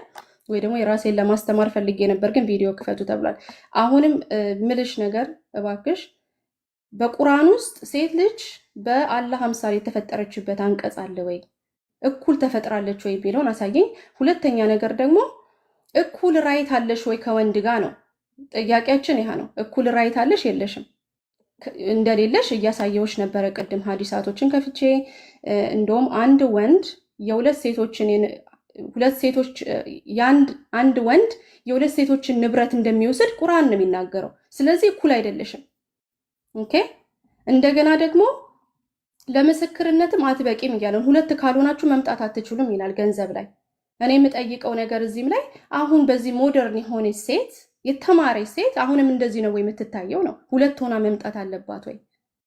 ኦኬ ምስክር ለመሆን ምክንያቱም ሴቶች በዚህ ዘመን ተምረዋል ማለት ነው። ገባሽ? ስለዚህ ይሄ የቀረ አስተምሮ ነው ወይስ አሁንም ትከተሉታላችሁ? ሴት ልጅ ሁለት ሆና ካልመጣች ትረሳለች፣ በሜንስትሬሽን ምክንያት ነው የምትሉትን ምክንያት ጠይቅሻለሁ በኋላ በምን ምክንያት ትረሳለች እንደተባለችም ስታስረጅኝ እንደርስበታለን ማለት ነው። ሌላ ያነሳሻቸውን ሀሳቦች ለማስታወስ እየሞከርኩ ነው። ምንም ነገር የለም። መጽሐፍ ቅዱስ ግን ቀጥታ የሚናገረውን ነገር ሪፊውት ልታደርጊ ያልቻልሽም። አንደኛው እግዚአብሔር በአምሳሉ እኛን መፍጠሩ ሴትንም ወንድንም፣ እሱን ምንም አይነት ሪፊቴሽን አልሰጠሽኝም። ሁለተኛ ነገር ደግሞ ራስ መሆን ማለት የኢንፌሪሪቲ ኦር ደግሞ ሱፔሪሪቲ መሆን ሳይሆን በጭቆና መልክ እንደዛ አይደለም። ሞር መሪነትን ለማሳየት ነው። እሱ ተቆጣጣሪዋ፣ እሷ አስተዳዳሪ ሆኖ እሷ ደግሞ እያከበረችው እንድትኖር ሚናን ነው የሚያሳየው እንጂ የበላይነትን እሱ እንዲጨቁናት ተደርጎ አልተሰራም። ሶስተኛ ደግሞ ኢየሱስ ክርስቶስን አምጥቼልሽ ነበረ። ምንም አይነት ሀሳብ አላስነሳሽም። ኢየሱስ ክርስቶስን ሴቶችን እንዴት እንዳከበረ ያነሳሁት አንቀጽ ላይ ምንም ያነሳሽው ነገር የለም። ፋይናንስ ላይ ያነሳሽው ነገር የለም። እንዴት ብዬ ሪፊውት ላድርግሽ ማለት ነው? ፋይናንስ ላይ እንዴት ነው ሴቶች መብት አላቸው ወይ? ተነስተው መማር ይችላሉ ወይ? ቢዝነስ ከፍተው የራሳቸውን ኢንካም ማምጣት ይችላሉ ወይ? ያለ ባላቸው ማለት ነው። ይሄንን ነገር ስላልተመለሰልኝ 10 ደቂቃዬ ዌስት እንደሆነ ነው የምቆጥረው ማለት ነው። ምክንያቱም ምንም አይነት መብት በእስልምና ላይ አላሳየሽኝም እኔ ሪፊውት ላደርግሽ ማለት ነው። እና ፖዝ አደርጋለሁ። አሁንም ጨርሻለሁ። አንድ ደቂቃ አለሽ ተጠቀሚበት። ምንም ያነሳሽልኝ ሀሳብ ስለሌለ በቃ ፕሪዚዩም ላድርገው። እኔ ብዙ ስላነሳውልሽ አንቺ ብዙ መመለስ ችለሻል። እኔ ግን ያነሳሽው ነገር በቃ ሴት ልጅ በአላህ ቆይ ምን አልሽኝ? አላህ ልትገዛው ብቻ ነው የተፈጠረችው። ይሄን ብቻ ነው የመለስሽልኝ። ይሄን ጥያቄ አትግቢ በሰዓቴ ወይ ሬዚዩም ነው የሚደረግ ወደ ጥያቄ ማለት ነው። ጨርሻለሁ ብለሽ በቃ እስከምጨርስ ልትሰጥ ማለት ምንም ነገር አትግቡ ማለት ወይ ጨርሻለሁ። ወደ ጥያቄና መልስ ነው የምገባው። ሀሳብ ግን መስጠታችሁኝ በእኔ ሰዓት ምን እያልኩኝ ነው? ምንም የሰጠሽኝ ሰብስታንስ ስለሌለ መጽሐፍ ቅዱስም ላይ ያለሽውን ነገር ስለመለስኩልሽ፣ በእስልምና ላይ ግን ያነሳሽው ነገር የለም። ለምሳሌ በትዳር ላይ፣ በእናትነቷ ላይ፣ በመሪነቷ ላይ፣ በሁሉ ነገር ላይ ሴት ልጅ ማናት የሚለውን ስላላነሳሽ ሪፊውት ማድረግሽ ወር ደግሞ ሪበትን ማድረግሽ ሀሳብ አላገኘሁም።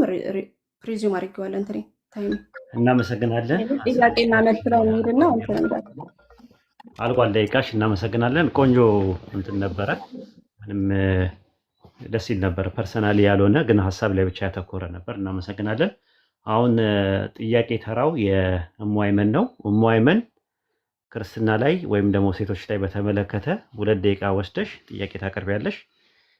ልክ 2 ደቂቃውን ያዥላትና በ2 ደቂቃው ስጨርስ ሜሮን ደግሞ 3 ደቂቃ ይሰጣትና መልሱን ትመልሳለች ማለት ነው። ልክ ሜሮን ከመለሰች በኋላ ደግሞ ሜሮን ደግሞ በተራ ደግሞ ትጠይቃለች ማለት ነው። እሺ እሙአይመን ጥያቄ ማቅረብ ትችያለሽ። አሁን 2 ደቂቃ ወስደሽ ስንት ደቂቃ ነው የሚይዘው? ቆይ አንዴ ደቂቃ ያዥላት ጥያቄ ለመጠየቅ ብቻ 2 ደቂቃ ያዥላት። ጀምሪ ስትልሽ ትጀምሪያለሽ።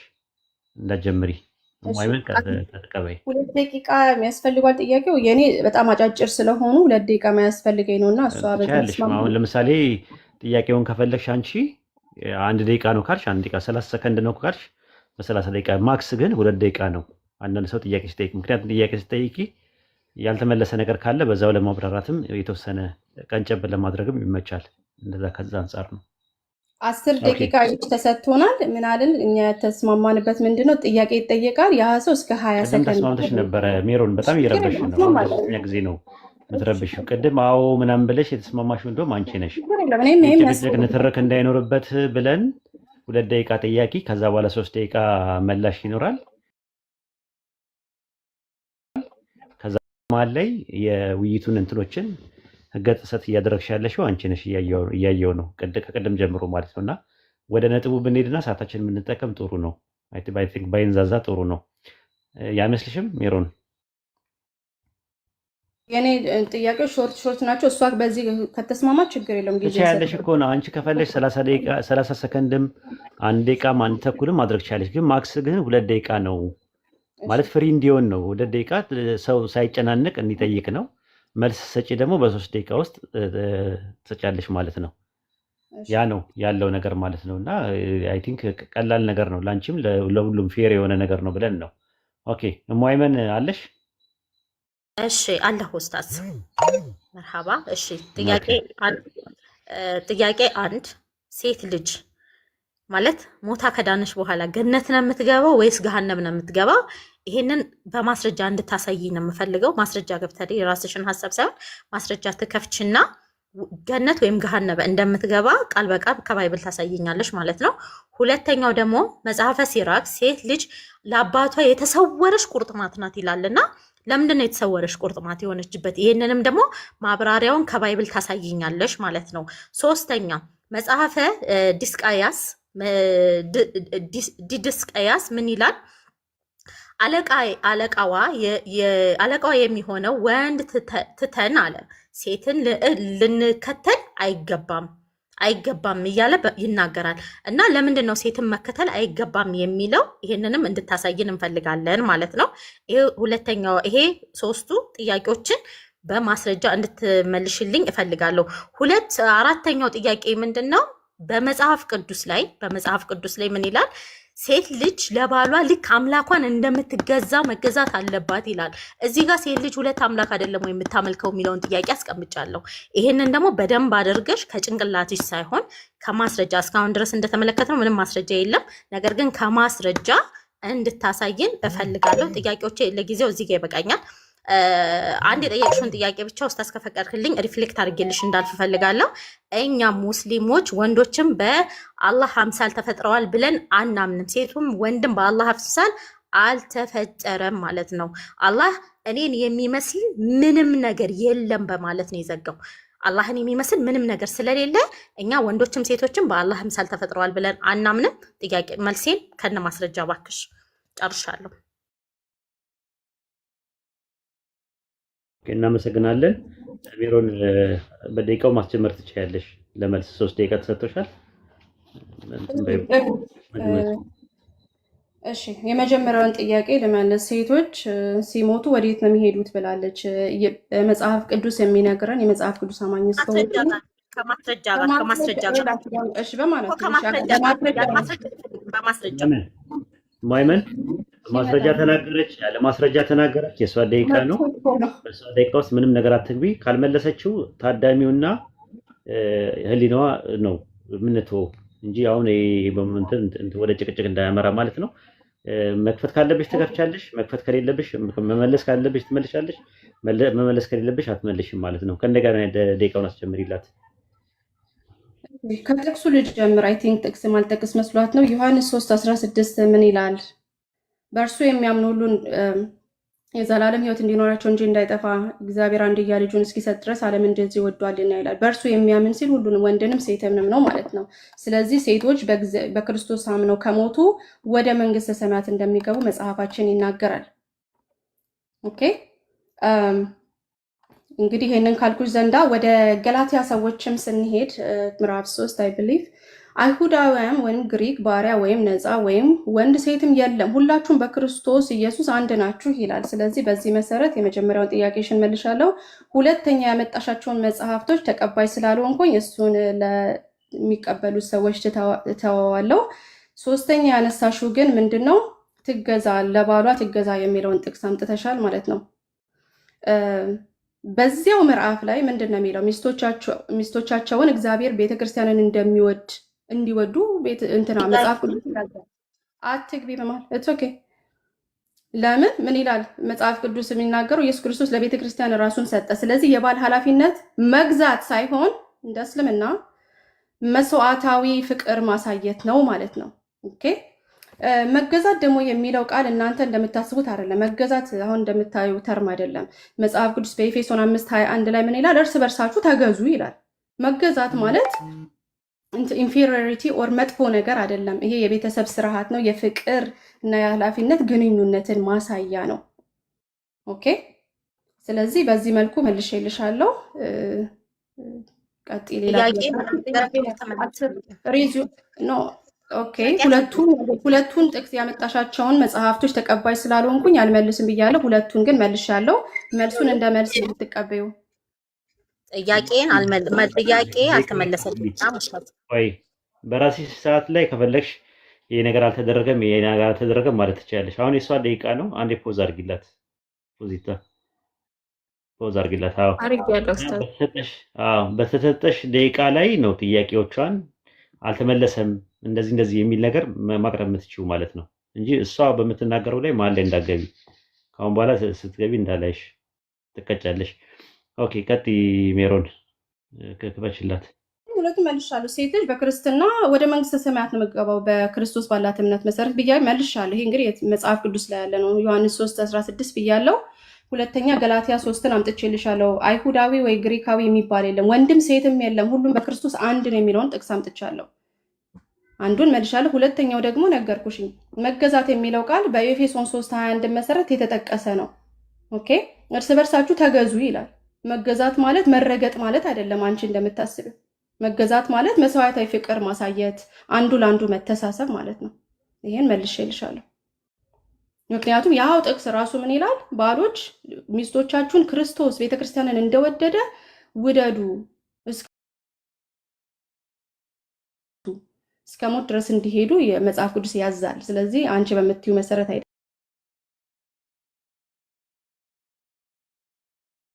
ደቂቃ አልቋል። ነው እንደዛ አይደለም። ኦኬ፣ እንደዛ ሳይሆን 2 ደቂቃ ይሰጥሽና አንቺ ትመልሻለሽ። ማን ነው ጥያቄ ጠይቂ፣ 2 ደቂቃ፣ እሷ 3 ደቂቃ ትመልሳለች ማለት 2 ደቂቃ አለሽ። ለሜሮን 2 ደቂቃ ስጫት። ሜሮን የፈለግሽውን ጥያቄ መጠየቅ ትችያለሽ። ኦኬ፣ ሶባቲን ፎርስ ነው። ኦኬ፣ እሺ፣ እንደዛ ነው። እሺ፣ ነው ክሮስ ኤግዛሚኔሽን ስለሆነ ኤግዛም ተደራረጉ ማለት ነው። እና ጥያቄ ስጠይቂ መሀል ላይ እሷ አትገባም። አንቺም ጥያቄ ስጠይቂ እሷ ስትመልስም ደግሞ አንቺ መሀል ላይ መግባት የለብሽም። እንደዚህ ተደማመጡ። ያለዛ ወደ ጭቅጭቅ ነው ደግሞ ለአዳማጭ ጥያቄ ልጀምር። እሺ፣ ጥያቄ ልጀምር። ሴቶች በአይምሮ ጎዶሎ ናቸው ይላል ሳሂህ አልቡካሪ 304። ለምን ነብዩ ሴቶች በአይምሮ እና በሃይማኖት ጎዶሎ ናቸው አሉ? ጥያቄ መለስልሽ ነው የምትፈልጊው? ጨርሽ ጥያቄሽ። አይ የምትመልሹን አውቄ ካልሆነ ማይመን አንዴ ኡስታዝ ፖስት ስለሆነ ሜሮን በ2 ደቂቃ ጥያቄ ነው የምታቀርቢው፣ እሷ በ3 ደቂቃ መልስ ነው የምትሰጥሽ። ሌላ ሁለተኛ ጥያቄ አቅርቢ። አሁን አንቺ ጨርሽ ጥያቄሽን በ2 ደቂቃ። እሺ 2 ደቂቃ የሚፈጅ ጥያቄ ስላለ እሺ። በሳሂህ አልቡካሪ መሰረት አልኩኝ በ304 ለምንድን ነው ሴቶች በአይምሮ እና በሃይማኖት ጎዶሎ ናቸው ያሉት ነብይሽ ማለት ነው?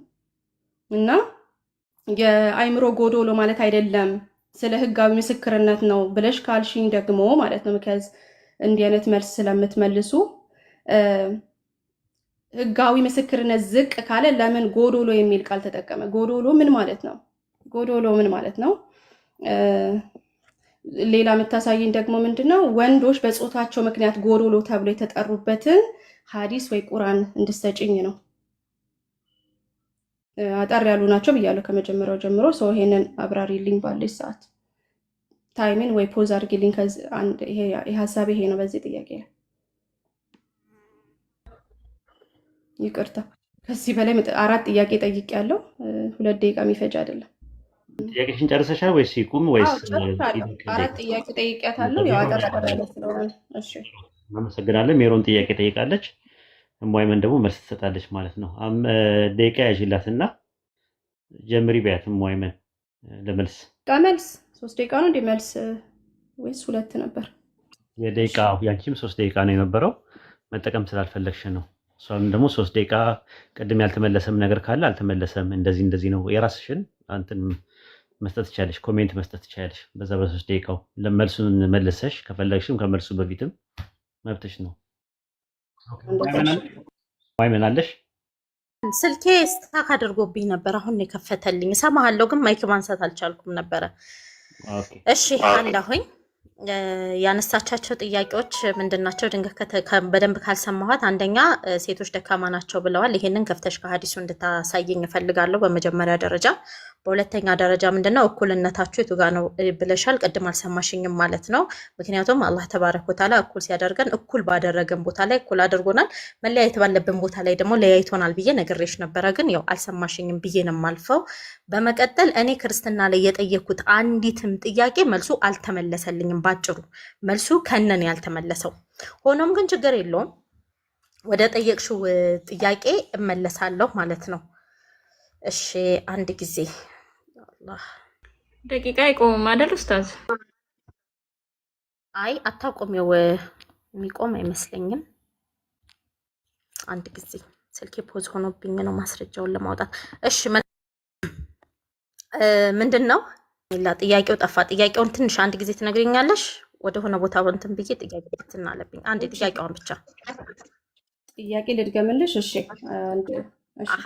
ሀሳቡን ብቻ ደቂቃ ጨርሽ። ሀሳቡን ብቻ ሀሳቡን አላውቀውም ብለሻል። ያላወቅሽውን ነበር እስካሁን እየመለሽ የነበረው ማለት ነው። እንደዛ ነው የምወስደው። ሀሳቡን ብቻ የሰው ልጅ ነኝ የረሳሁት። እየጠየኩ ያለሁት ጥያቄ ዳይሬክት መልስ የሚፈልግ ጥያቄ ነው የጠየኩት። ሪፖርት መጣ። አንድ ጊዜ ቆይ፣ ሪፖርት መጥቶብኛል። ከነካሁት ሊያስወርደኝ ነው። ለምን እንደሆነ አላውቅም። ሪፖርት መጥቶብኛል። ታዘ ሪፖርት መጥቶብኛል። ከነካሁት ሊያስወርደኝ ነው። ጠየቀችው ምንድነው የሴት ልጅ የአቅል ዝንጉነት የሚለውን ኑክሳን የሚለውን የአረብኛው ቃል እንግሊዝኛው ላይ ዴፊሽንሲ ነው የሚለው እና ጎደሎ ናት ይላል። እና ጎደሎ ናት ሲባል ምን ማለት ነው የሚል ነው ጥያቄ ጠየቀች።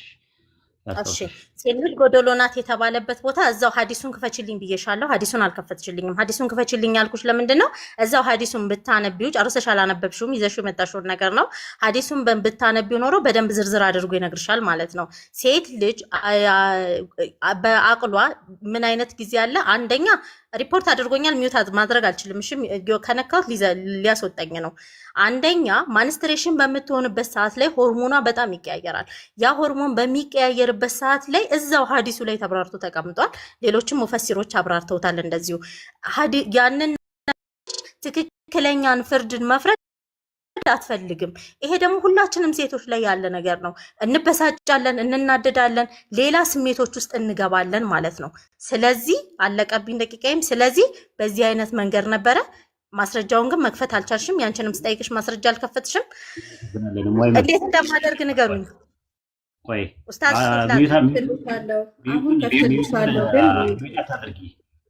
ደቂቃው አልቋል። ችግር የለውም። እኛ ሚዩት እናደርግሻለን። ይኸው ሚዩት እናደርግሻለን እኛ። ኦኬ ሚዩት አድርገሻል። ደቂቃው አልቋል።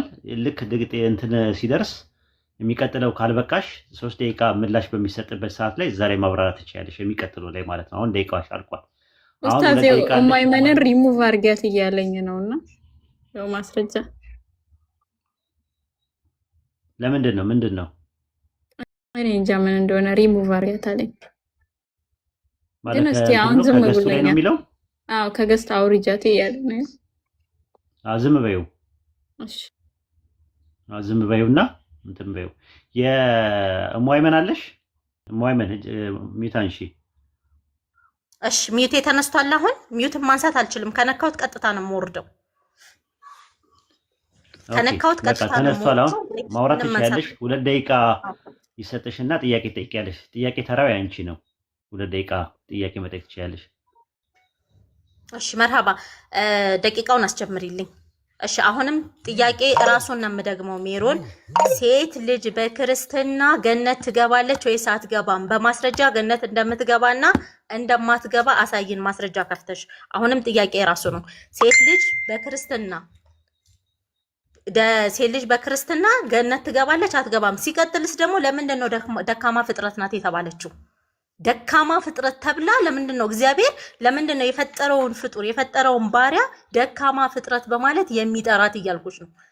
ይሄንን በማስረጃ እባክሽ ባይብልሽን ከፍተሽ በማስረጃ ሴት ልጅ ገነት እንደማትገባና እንደምትገባ ብታሳየን ደስ ይለናል። በክርስቶስ ያመነ ሁሉ ገነት ይገባል። እሱ አዲስ ኪዳን ላይ የምታመጩት ጥቅስ ነው አውቀዋለሁ። ነገር ግን እኔ ጥያቄ ምንድነው ባይብል ከፍተሽ ሴቶችም ወንዶችም ገነት ይገባሉ የሚል ጥቅስ አሳይ ማለት ነው። ያመኑ ሴቶች ያመኑ ወንዶች ብለሽ ልክ እንደዚሁም ደግሞ አሁንም ደግሞ ጥያቄ ምንድነው ሌላኛው ደካማ ያ ለአባቷ ቁርጥማት የተባለችው ለምንድን ነው ደካማስ የምትባለው?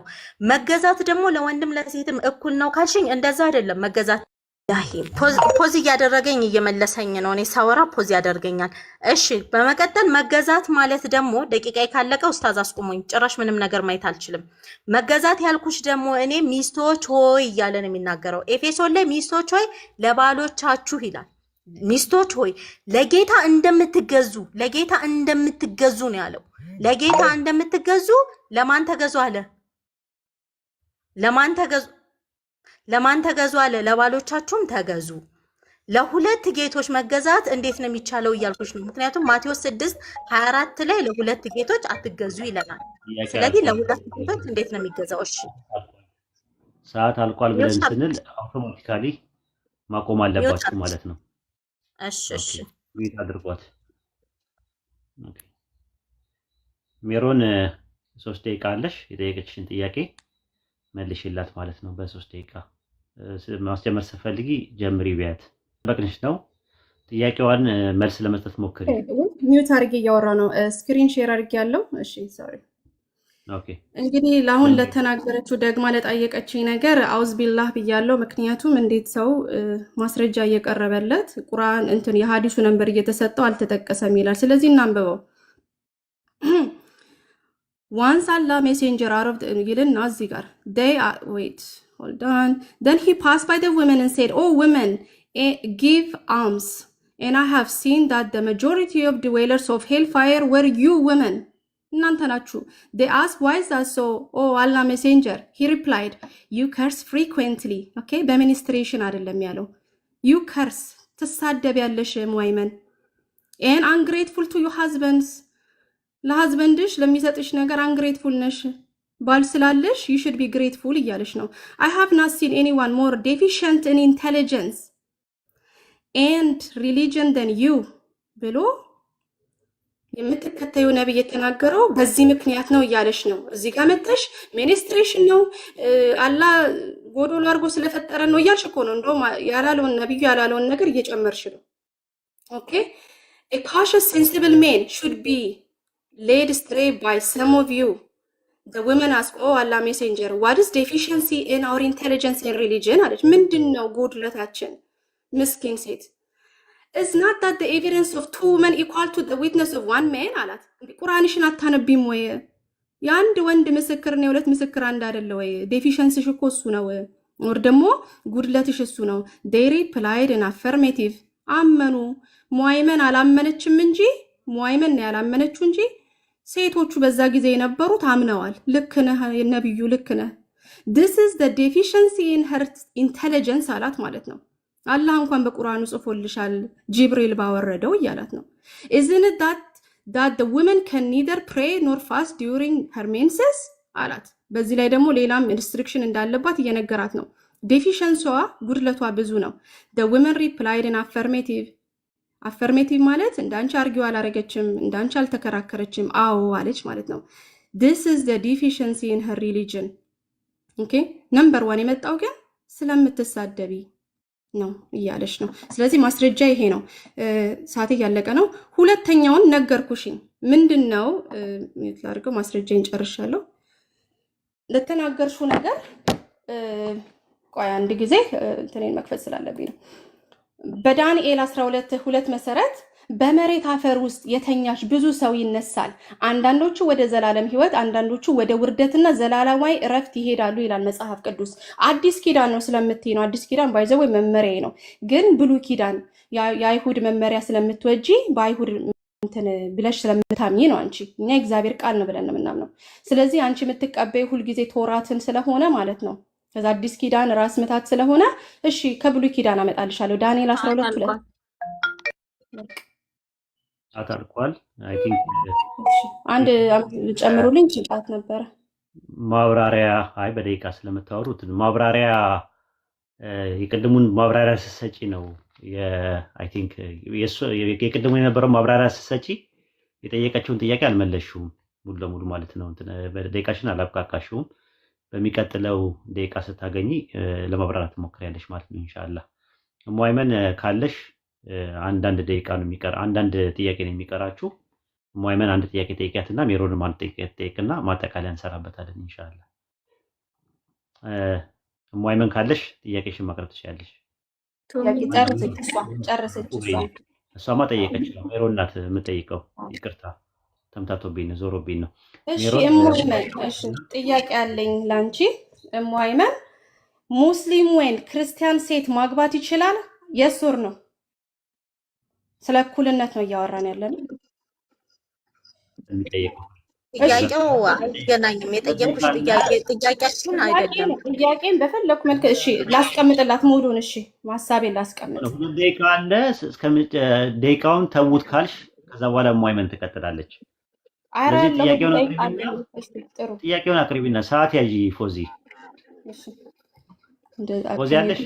አለው ኡስታዝ። ቆይ አንዴ ያዥላት አንዴ። ቆይ አካሄዱን ማወቅ አለብሽ። ጥያቄ ጠይቂ።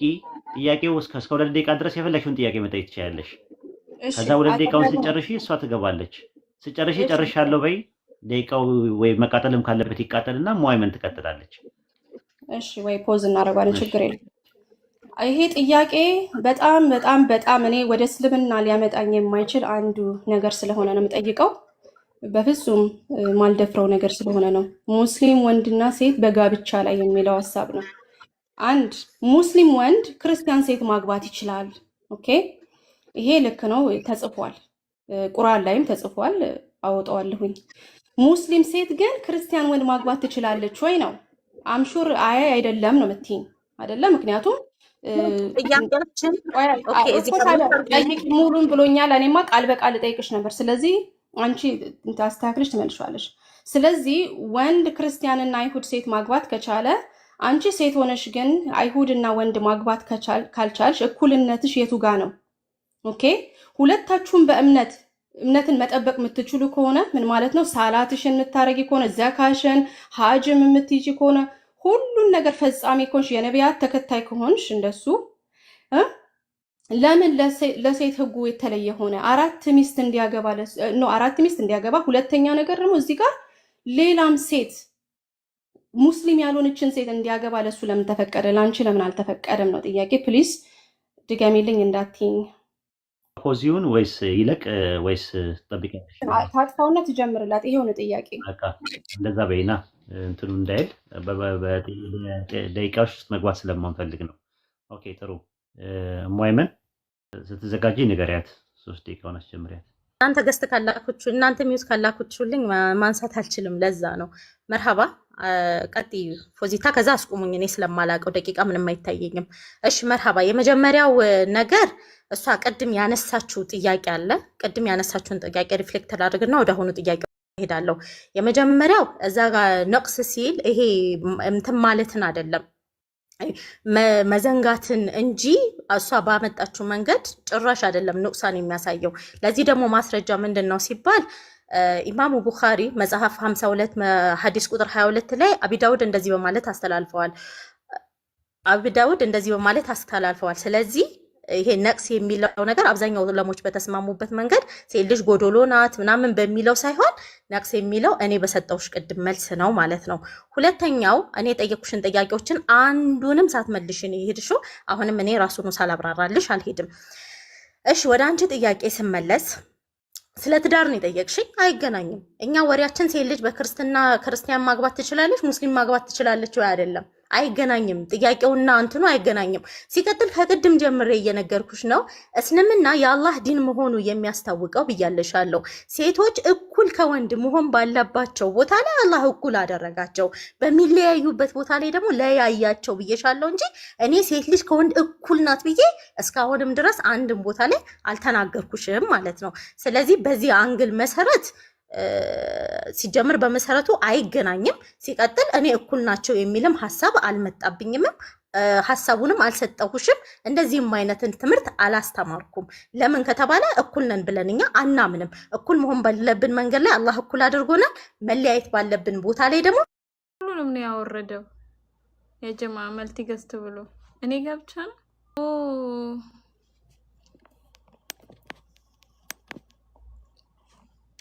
ምን ይሻላል? ዘጋ። እሰማቸዋለሁ። ላርግ መንካታል። ኦኬ ካልኩት ካላስ ዘጋ። እስቲ ኦኬ ልበለው። ለማንኛውም እሺ አልዘጋም። አልፈለኩኝ ነው በዚህ መልኩ እንድታወሩ የፈለኩት ማለት ነው። እንደውም ለእሱ አድቫንቴጅ ነበረ፣ ግን መጨረሻ ላይ እንትን እያለች መሀል ላይ እንትን ትላለች፣ ሀሳቧን ትቀያየራለች ማለት ነው። እና ያ ነገር ነው። ኢንሻአላህ ግን ጥሩ ጊዜ ነበረ። አብሽሩ። ምንም ሜሮን ካለሽ ግቢ። በዚሁ የኔም አካውንት ገና ዛሬ ተከፈተ። አገዶኝ ነበር ከባለፈው ውይይት ወዲህ ማለት ነው። እንደ አጋጣሚ ስሞክረው ተከፍቶ ያገኘሁት። አልሐምዱሊላህ። ካለሽ ግቢ ሜሮን እና ጨርሱ ሀሳባችሁ። ብዙ የሚነሱ ጥያቄዎች አሉ። ሴት ልጅ ደካማ ናት ሲል በምንድን ነው ደካማ የሚለው? እሷ በአካል አለች። ከየት ነው የመጣችው? እንደዛ ብሎ ከቸርች ፋዘርስ መካከል ይፈታል ወይ? ኤርሊ ቸርች ፋዘርስ ማለት ነው። ግን ቀለሜንጦስ የአእምሮ ነው ደካማ ብሎ ያስቀመጠው ቀለሜንጦስ ላይ እንዳስቀመጠው ተማሪ የእሱ ተማሪ ነው፣ ክሊመንት ይባላል መጽሐፉ። ባትቀበለውም ግን ኢንፎርሜሽን ያንን ነገር ያስቀመጠበትን ማስቀመጥ ይቻለ። ሴት ልጅ በማህበር ዝም ትበል ነው የሚለው። ለምንድን ነው እንዳትናገር የተደረገችው? ባሏን ትጠይቅ ይላል። እንድታስተምር አልተፈቀደላትም ይላል። ይሄ ራሱ እኩልነት የሚባለው። በነገራችን ላይ እኛ ሙስሊሞች ሴትና ወንድ እኩል ናቸው ብለን አናምንም። ሴት በወንድ ላይ የበላይም ነው ብለን አናምንም። ሴት ደግሞ ከወንድ የበታች ናት ብለንም አናምንም። ከፊሉም በከፊሉ ላይ አበለጥን ነው የሚለው። ሴት እኛ የምትበልጠን ነገር አለ፣ ወንድም ደግሞ ሴትን የሚበልጠን ነገር አለ። ከፊሉ ኮምፕሊመንተሪ ነው ብለን የምናምነው። አንደኛው የአንደኛው ማማ፣ ሁለቱም የራሳቸው ኳሊቲዎች አሏቸው። እኩልነት ግን ምዕራባውያኖች የሚሉት ሁለቱም ፈንክሽን የሚያደርጉት እኩል ናቸው የሚል ነው የእነሱ ትምህርት ያለው። እኩል ነው ፈንክሽን የሚያደርጉት። ሴት ልጅ ቆማ መሽናት አለበት የሚል ደግሞ አምጥተዋል። አሁን አርቲፊሻል እያስገጠመች አሁን አንዷ ቆማ ትሸና ራሷ አየዋት፣ ከተማ የነበረ ሽንት ቤት ማለት ነው። እና በጣም ገረመኝ። ማለት ቀሚስ አድርጎ ነው ወንድ ምናምን ብዬ ግራ ገባኝ። መጨረሻ ላይ ምንድን ነው ምናምን ነገር ግራ ሲገባኝ ኮንፊውዝ ሲያደርገኝ አርቲፊሻል አለ፣ የአርቲፊሻል ከፕላስቲክ የሚሰራ አለ፣ በእሱን የሸናችሁ ለምን ቁጭ ብላ ትሸናም? ይህን ያለ ምንድን ነው የምትጨንቀው ስል እኩልነት አሉኝ። እኩልነት ኢኳሊቲ ነው ብለዋሉ። እና ምንድነው ኢኳሊቲን ከዚህ አንጻር ነው የሚያዙት። አንዳንዴ ጾታ ራሱ ያስቀይራሉ። የትራንስጀንደር ምናምን የሚባሉ ላለ ይህ ሁላ ያመጣው ምንድነው ኢኳሊቲ የሚለው ነገር ነው። እኛ ኢኳሊቲ ሳይሆን ኮምፕሊመንተሪ ናቸው፣ አንደኛው ማሟያ ነው ብለን ነው የምናምነው። ሴት ልጅ የራሷ ኳሊቲ ያላት፣ ወንድ ልጅ አላህም በቁርአን ውስጥ ከፊሉም በከፊሉ ላይ አበለጥን ብሎ ነው ያስቀመጠው ማለት ነው።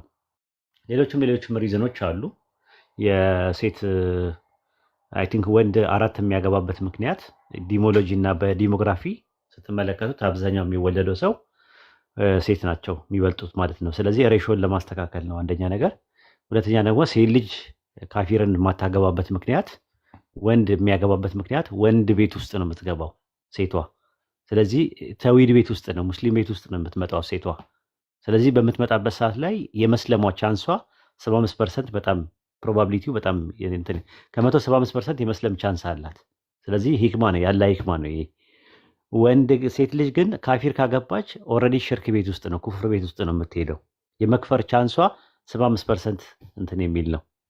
ከዛ አንጻር ነው አላህ ያደረገው ማለት ነው። እና ይህን ይመስላል። ብዙ እንትኖች አሉ፣ የተባሉት ነገሮች አሉ። ይሄ ኑክሳን የሚለው የአረብኛው ቃል አይ ቲንክ ዝንጉነት በሚል ነው የሚመጣው ትክክለኛው ቃል ማለት ነው። እንግሊዝኛው ላይ ዴፊሽንሲ በሚል ሄዳ ነው ዝንጉነት የሚለውን ነገር ጎደሎነት በሚል የተረጎመችው ማለት ነው። ይሄ የቋንቋ ኢረር ስለሆነ እሷ ላይ መፍረድም አይቻልም። ኦኬ። እና እንደዚህ አይነት ነገሮች አሉ። ሌሎችም አሉ። የሴት ምስክርነት የተባለው ደግሞ ዛሬ ደግሞ እንደ ሁለት ነው የተባለው በዕዳ ምስክርነት ላይ ነው። አንደኛዋ ስትረሳ አንደኛዋ እንድታስታውሳት ነው። ምክንያቱም ሴት ልጅ የምትረሳበት ዝንጉነት የሚያደርጋት ነገር የወር አበባ ጊዜና የወሊድ ጊዜ አካባቢ ላይ እርጉዝን በምትሆንበት ሰዓት ላይ እንደዚህ አይነት ችግሮች አሉባት። በተረፈ የጋብቻ ምስክርነት፣ የዝሙት ምስክርነት፣ የውርስ ምስክርነት የመሳሰሉ ነገሮች ላይ ሴትና ወንድ እኩል ነው የሚመሰክሩት በኢስላም አስተምሮት። ይሄ ነገሮች አሉ። ቆንጆ ነገሮች ናቸው የተነሱት። ሴት ለባሏ ለጌታ እንደምትገዛ ለባሏ ትገዛ ይላል። አንደኛ ኤፌሶን ምዕራፍ 5 ቁጥር 23 ላይ እንዴት ነው የምትገዛው ስንል ጌታ እያለች ነው የምትገዛው። ጌታ እያለች ነው የምትገዛው። አንደኛ ጴጥሮስ 3:6 ላይ እንደዛ ነው። ኩሪዮስ እያለች ወይም ጌታ እያለች ትገዛው ነው የሚለው። ሳራ አብርሃምን ጌታ እያለች ትገዛው ነበር ይላል። ዘፍጥረት 18:22 ላይ 18:12 ላይ ሳራ አብርሃምን አዶኒ ትለው ነበር፣ ጌታዬ ትለው ነበር ይላል። ስለዚህ ሴት ባሏን ጌታ እያለች ትገዛ ነው የሚለው። ሌላው ሴት ባሏን የምትገዛው ፈንክሽናል ሰቦርዲኔሽን ነው። ለምሳሌ የወንድ ራስ ክርስቶስ ነው ይላል። ዛት ሚንስ የበላይ ነው፣ እኩል አይደሉም ክርስቶስና ወንድ። የክርስቶስ ራስ አምላክ ነው ሲል ከኔ አብ ይበልጣል ስለሚል የበላይ ነው።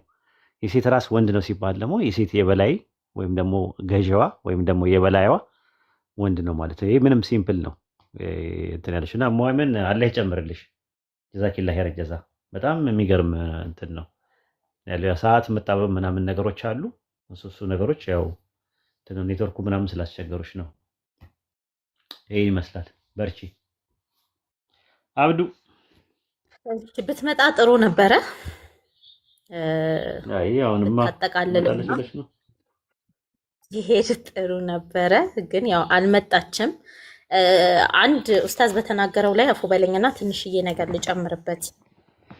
ክርስቲያን ወገኖች እናንተን ዝቅ ለማድረግ ወይም ሃይማኖታችሁን ለመስደብ ሳይሆን ግልጽ በሆነ መንገድ እንደተመለከታችሁት ቅድም የነበራችሁ ሰዎች ካላችሁ እንደተመለከታችሁት ክርስትና ላይ ዋና ዋና ነጥቦችን አንስቻለሁ። አንደኛ ነጥብ ምንድነው? ሴት ልጅ ከሞተች በኋላ ግልጽ በሆነ በባይብል ሴት ልጅ ከሞተች በኋላ ገነት ነው ወይስ ገሃነም ነው የምትገባው ሲባል ከባይብል ምንም ነገር አናገኝም። ገነት ትግባ ገሃነም ትግባ አናውቀውም ማለት ነው። ልክ እንደዚሁም ደግሞ ሴት ልጅ ለአባቷ ቁርጥማት ናት ይላል ነቢዩ ሰለላሁ ዐለይሂ ወሰለም። ግን ምን ብለዋል? ሁለት ሴት ልጆች አላህ ሰጥቶት ከዛ በኋላ እነዛ ሁለት ሴት ልጆችን ደግሞ ተንከባክቦ አሳድጎ ለነሱ የሚገባቸውን አድርጎ እነዛን ልጆችን አስደስቷቸው፣ አሁንም ሪፖርት እንዳይመጣብኝ አስደስቷቸው የሞተ ሰው ጀነት ላይ የቂያማ ቀን እኔ እና እሱ በጣታቸውን በማሳየት እንደዚህና እንደዚህ ነን በማለት አሳይተዋል። ይህ ማለት ሴት ልጅ የተከበረች ናት ለአባቶቿ።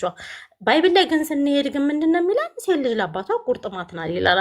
ልክ እንደዚሁም ደግሞ እነሱ አምላካችን እያሉ የሚጠሩት ቢላሂ አለይኩም አምላካችን ፈጣሪያችን እያሉ የሚጠሩት ኢየሱስ ክርስቶስ ምንድን ነው የሚለው?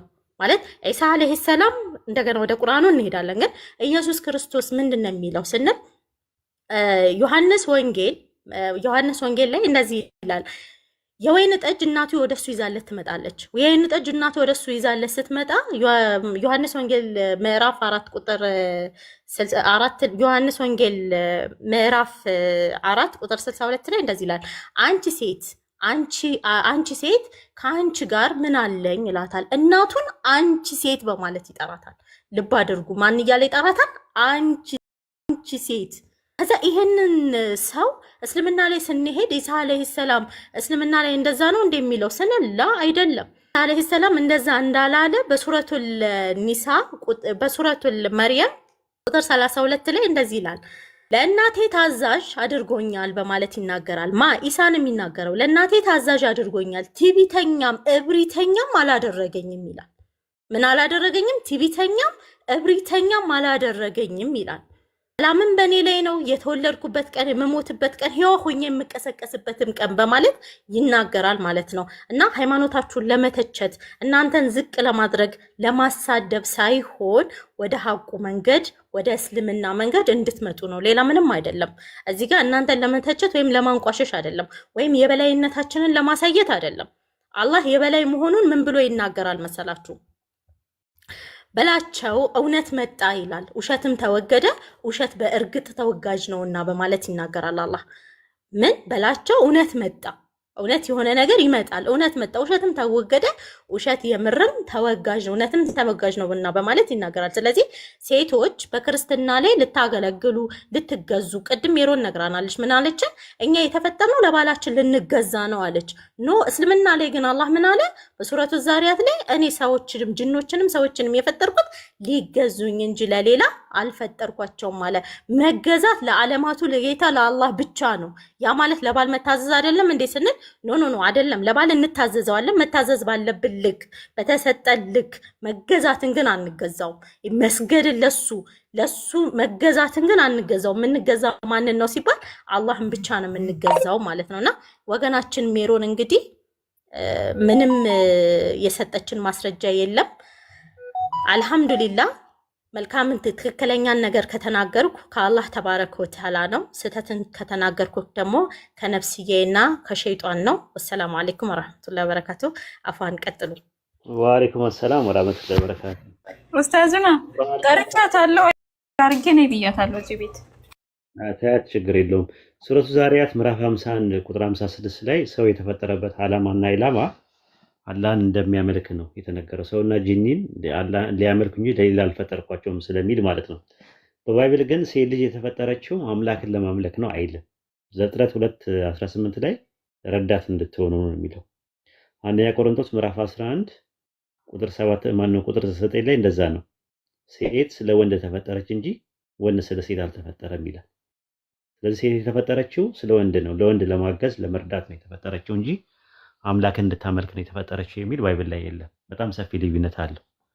ሴት የተፈጠረችው በአምላክ መልክ ነው ይላል አለች አይልም። እንደዛ ዘፍጥረት 1:26 ላይ ሰውን በመልካችን እንደ ምሳሌያችን እንፍጠር አለ። ሰው ለሚለው በዕብራይስጡ የተጠቀመው አዳምን ነው የሚለው። ከዛ በኋላ ወንድና ሴት አደረጋቸው የሚለው። ሴት አንደኛ ቆሮንቶስ ምዕራፍ 11 ላይ ስትመለከቱት ሴት ወንድ የአምላክ ክብርና የአምላክ መልክ ነው ይላል። ቁጥር 7 ላይ አንደኛ ቆሮንቶስ 11:7 ላይ ወንድ የአምላክ መልክና ክብር ስለሆነ ይላል። ሴት ግን የአምላክ ክብር ናት አይደለም፣ የወንድ ክብር ናት ነው የሚለው። ክብርነቷ የወንድ ነው እንጂ የአምላክ ክብር አይደለችም። ወንድ ግን የአምላክ ክብር ነው፣ መልክም ነው፣ በመልኩም ነው የፈጠረው እንደ ባይብሉ ማለት ነው። በእኛ ትምህርት ቁርአን ላይ በመልኩ ነው የተፈጠረው ነው የሚል የለም። ሐዲስ ላይ አለ። እሱም አትሪቢዩት ነው፣ ስለ ሲፋ ነው የሚያወራው ራሱ ማለት ነው። ሱራ የሚለው ቃል ሲፋ በሚል ነው የመጣው፣ ሊንጉስቲካል አፕሮች ማለት ነው። ያ ደግሞ ወንድና ሴትን ያመለክታል ማለት ነው። ብዙ ማስረጃዎች አሉ የኛ በዚህ ነገሮች ላይ ማለት ነውና አይ ቲንክ ከዛ አንጻር ነው ይሄን ይመስላል። ጥሩ ጊዜ ነበረን። በርቱ። ክርስቲያኖች ሴት አትናቁ። ወአለይኩም ሰላም ወራህመቱላሂ ወበረካቱ። ሳተና ታወራለህ። ሴት አትናቁ። ሴት አትናቁ። በተቻለ አቅም ሴት አትናቁ። እኛ እህቶቻችንን እንደ እንቁ ነው የምናያቸው። እናንተ ጋር ነው ሴት የምትንቁት። ይሄ ሴት በማህበር መካከል ልታስተምር አልተፈቀደላትም ይላል። እውነት ነው። እናንተ ጋር እንደዛ ነው የሚለው። እኛ ግን ሴት ልጅ ኡስታዛ መሆን ትችላለች፣ ማስተማር ትችላለች። ሴት ልጅ የት ነው የምታስተምረው በሚል ላይ ነው ኺላፍ ያለው። ራሱ አይሻ ከመጋረጃ ሆና ምናምን የሚል የራሳቸው ደሊል ያላቸው ሰዎች አሉ። አንዳንዶቹ ደግሞ አይ ሴትን ነው የምታስተምረው የሚል የተለያየ አመላለስ ቢኖራቸውም ሴት ልጅ ግን ትከበራለች። እና እነዚህ እህቶቻችን እንቁ ናቸው ለኛ። እንደ ማንኛውም አይደለም የምናያቸው፣ አክብረን ነው የምንይዛቸው ማለት ነው። እና ከዛ አንጻር ነው። በርቱ፣ አላህ ያበርታቸው። እኔ ወንድሞች ብቻ ነበር ለካስ አሉኝ ብዬ ማስበው። ለካስ እህቶችም አሉኝ፣ በጣም ጥሩ የሆኑ እህቶች፣ ጎበዞች፣ ዲናቸውን የሚካደሙ አሉ ማለት ነው። ማሻአላህ፣ አላህ ይጨምርላችሁ። እሺ ሳተናው መቀጠል ትችላለህ። ሰላም አለይኩም። ወአለይኩም ሰላም ወራህመቱላሂ ወበረካቱ። አሁን ከ8 ዓመት በፊት ነበር ካንተ ጋር ያወራሁት። አሁን ስላገኘሁ ደስ ብሎኛል። ኦኬ ጥሩ። ምንም ክርስቲያን ነበርክ? ኧረ አይደለሁም። ንጽጽር ላይ በቴሌግራም እና ዋትስአፕ ላይ እንጠቀም ነበር ድሮ። ኦኬ ያው ከርዕሳችሁ ማን በሚል ስም ነው የነበርከው? ያንተን ነው እንጂ እኔማ ወሂድ ነው ያንተ። ሐሚድ ግሩፕ ውስጥ ነበርኩኝ። ማን የሚል ስም ነው የነበረው? ሐሚድ ትዋይ ነበር? ኧረ ኢትዮጵያ ነኝ። ትዋይ ነበር ወይ? አዎ አዳምጣለሁ እንጂ አልወያይም። በቃ ለቀህ ማለት ነው። እንደዛ ነው ማለት ነው። አሪፍ ነው። ማሻአላህ ከረሳችሁ ተራር አንተ መጠየቅ የፈለኩት ነገር ነበረ አለ ትጠይቃለህ ማለት ጥሩ ነበረ። ፍትሃዊ ነበርና ፎዚ እኔ እንደ ኡስታዝ በቃ ፕሮፌሽናል ዲቤት እንዳደረጉ ይቁጠሩት በአንተ መዳኘታቸው ብቻ ማለት ነው። ያው ነው አይ ፍትሃዊ ነው። ምክንያቱም አንደኛ የሚያዳምጠው ሰው ጥሩ እስልምና ፍትህ እንደሆነ እንዲያውቁት ከዛ አንጻር ነው። ምንም አይነት እንትን የለም። እንደውም እሷ አውጪ ስትባል ማውጣት አልፈለገችም። በተነጋገር ነው የተዋዋል ነው። በዛ ነው ቪዲዮ ታወጫለች ትከፍቻለች ነው። እማይመን መክፈት ካልቻለች ውይይቱ አይካሄድም ነበረ። አብዱ ግን መክፈት ስለቻለ ሜሮን ፈቀደች። ከዛ በኋላ ሆነ። በኋላ ላይ አልከፍትም አለች ተመልሳ። ያ ነገር ነው። እንደገና ደግሞ እንደዚህ ዝም ብሎ የጎንዮሽ አታክ ምናምን ማድረግ ስንጀምር እሱ ላይ ያው በውላችን መሰረት ለማፍረስ ያፈረሰችው እንጂ እማይመን እንደውም ትንሽ ያጠፋችው ምንድነው መሀል ላይ የምትገባው ነገር አለ። መሀል ላይ የምትገባው ነገር አለ። የሆነ ሰዓት ላይ መሀል ላይ የምትገባው ነገር አለ። እሱ ጥፋት ነው። ወደፊት አስተካከላለች። ልምዱም ስለሌላት ሊሆን ይችላል እና እሱ ላይም ለመቆጣት ሞክረናል። እንግዲህ ኢንሻአላህ የኔ ጋር እንትን ነው፣ ሰዓቱም እየደረሰ ነው። እስቲ ሁሱ ጋር ብቅ ልበልና ኢንሻአላህ እንትን ላለን እንገናኛለን። ወሰላሙ አለይኩም ወራህመቱላሂ ወበረካቱ። ኡስታዝ አንዲ ሳትወጣ ሰላም አለይኩም ወራህመቱላሂ ወበረካቱ። መታለች ኢንቫይት አድርጌያታለሁ። አሁንማ አልደከማችሁ? እንግዲህ አጠቃለለን ማጠቃለያ እንድትሰራ ነው ወይስ ያልነበረችም? በማጠቃለያው ላይ እሺ ካለች ትምጣና እስኪ የምትለውን ነገር እንስማት። አስገቧትና እንትን ሜሮና ካለሽ እስቲ ግቢ። ታች ራሱ ይብቃ እያሉ ነው። ግን ምን እንደታዘብኩኝ ታውቃላችሁ? ያስሚን ማነው ዩቲ ብዙ ጊዜ ትጠይቅ ነበር በሴቶች ዙሪያ ላይ ተመልሶልኛል የምትላቸው ጥያቄዎች ነው። ድጋሚ እኔን ቁጭ አድርጋ ስትጠይቅ የነበረው ማለት ህሊና የሚባል ነገር የለም እንዴ? ኖርማል እኔ ባለውበት ሰዓት ላይ ጥያቄ ጠይቃ በሴቶች ዙሪያ ላይ ስለ ውርስ ስለተለያየ ነገር ጠይቃ ጥያቄዎቹን ስመልስላት ላይ የነበሩትን አሁን እንደ አዲስ ቁጭ ብላ ስትጠይቅ ነበረ። በጣም የገረመኝ አንድ ሰው ያው መልስ ከተመለሰልኝ እንደው ይገርማል ብቻ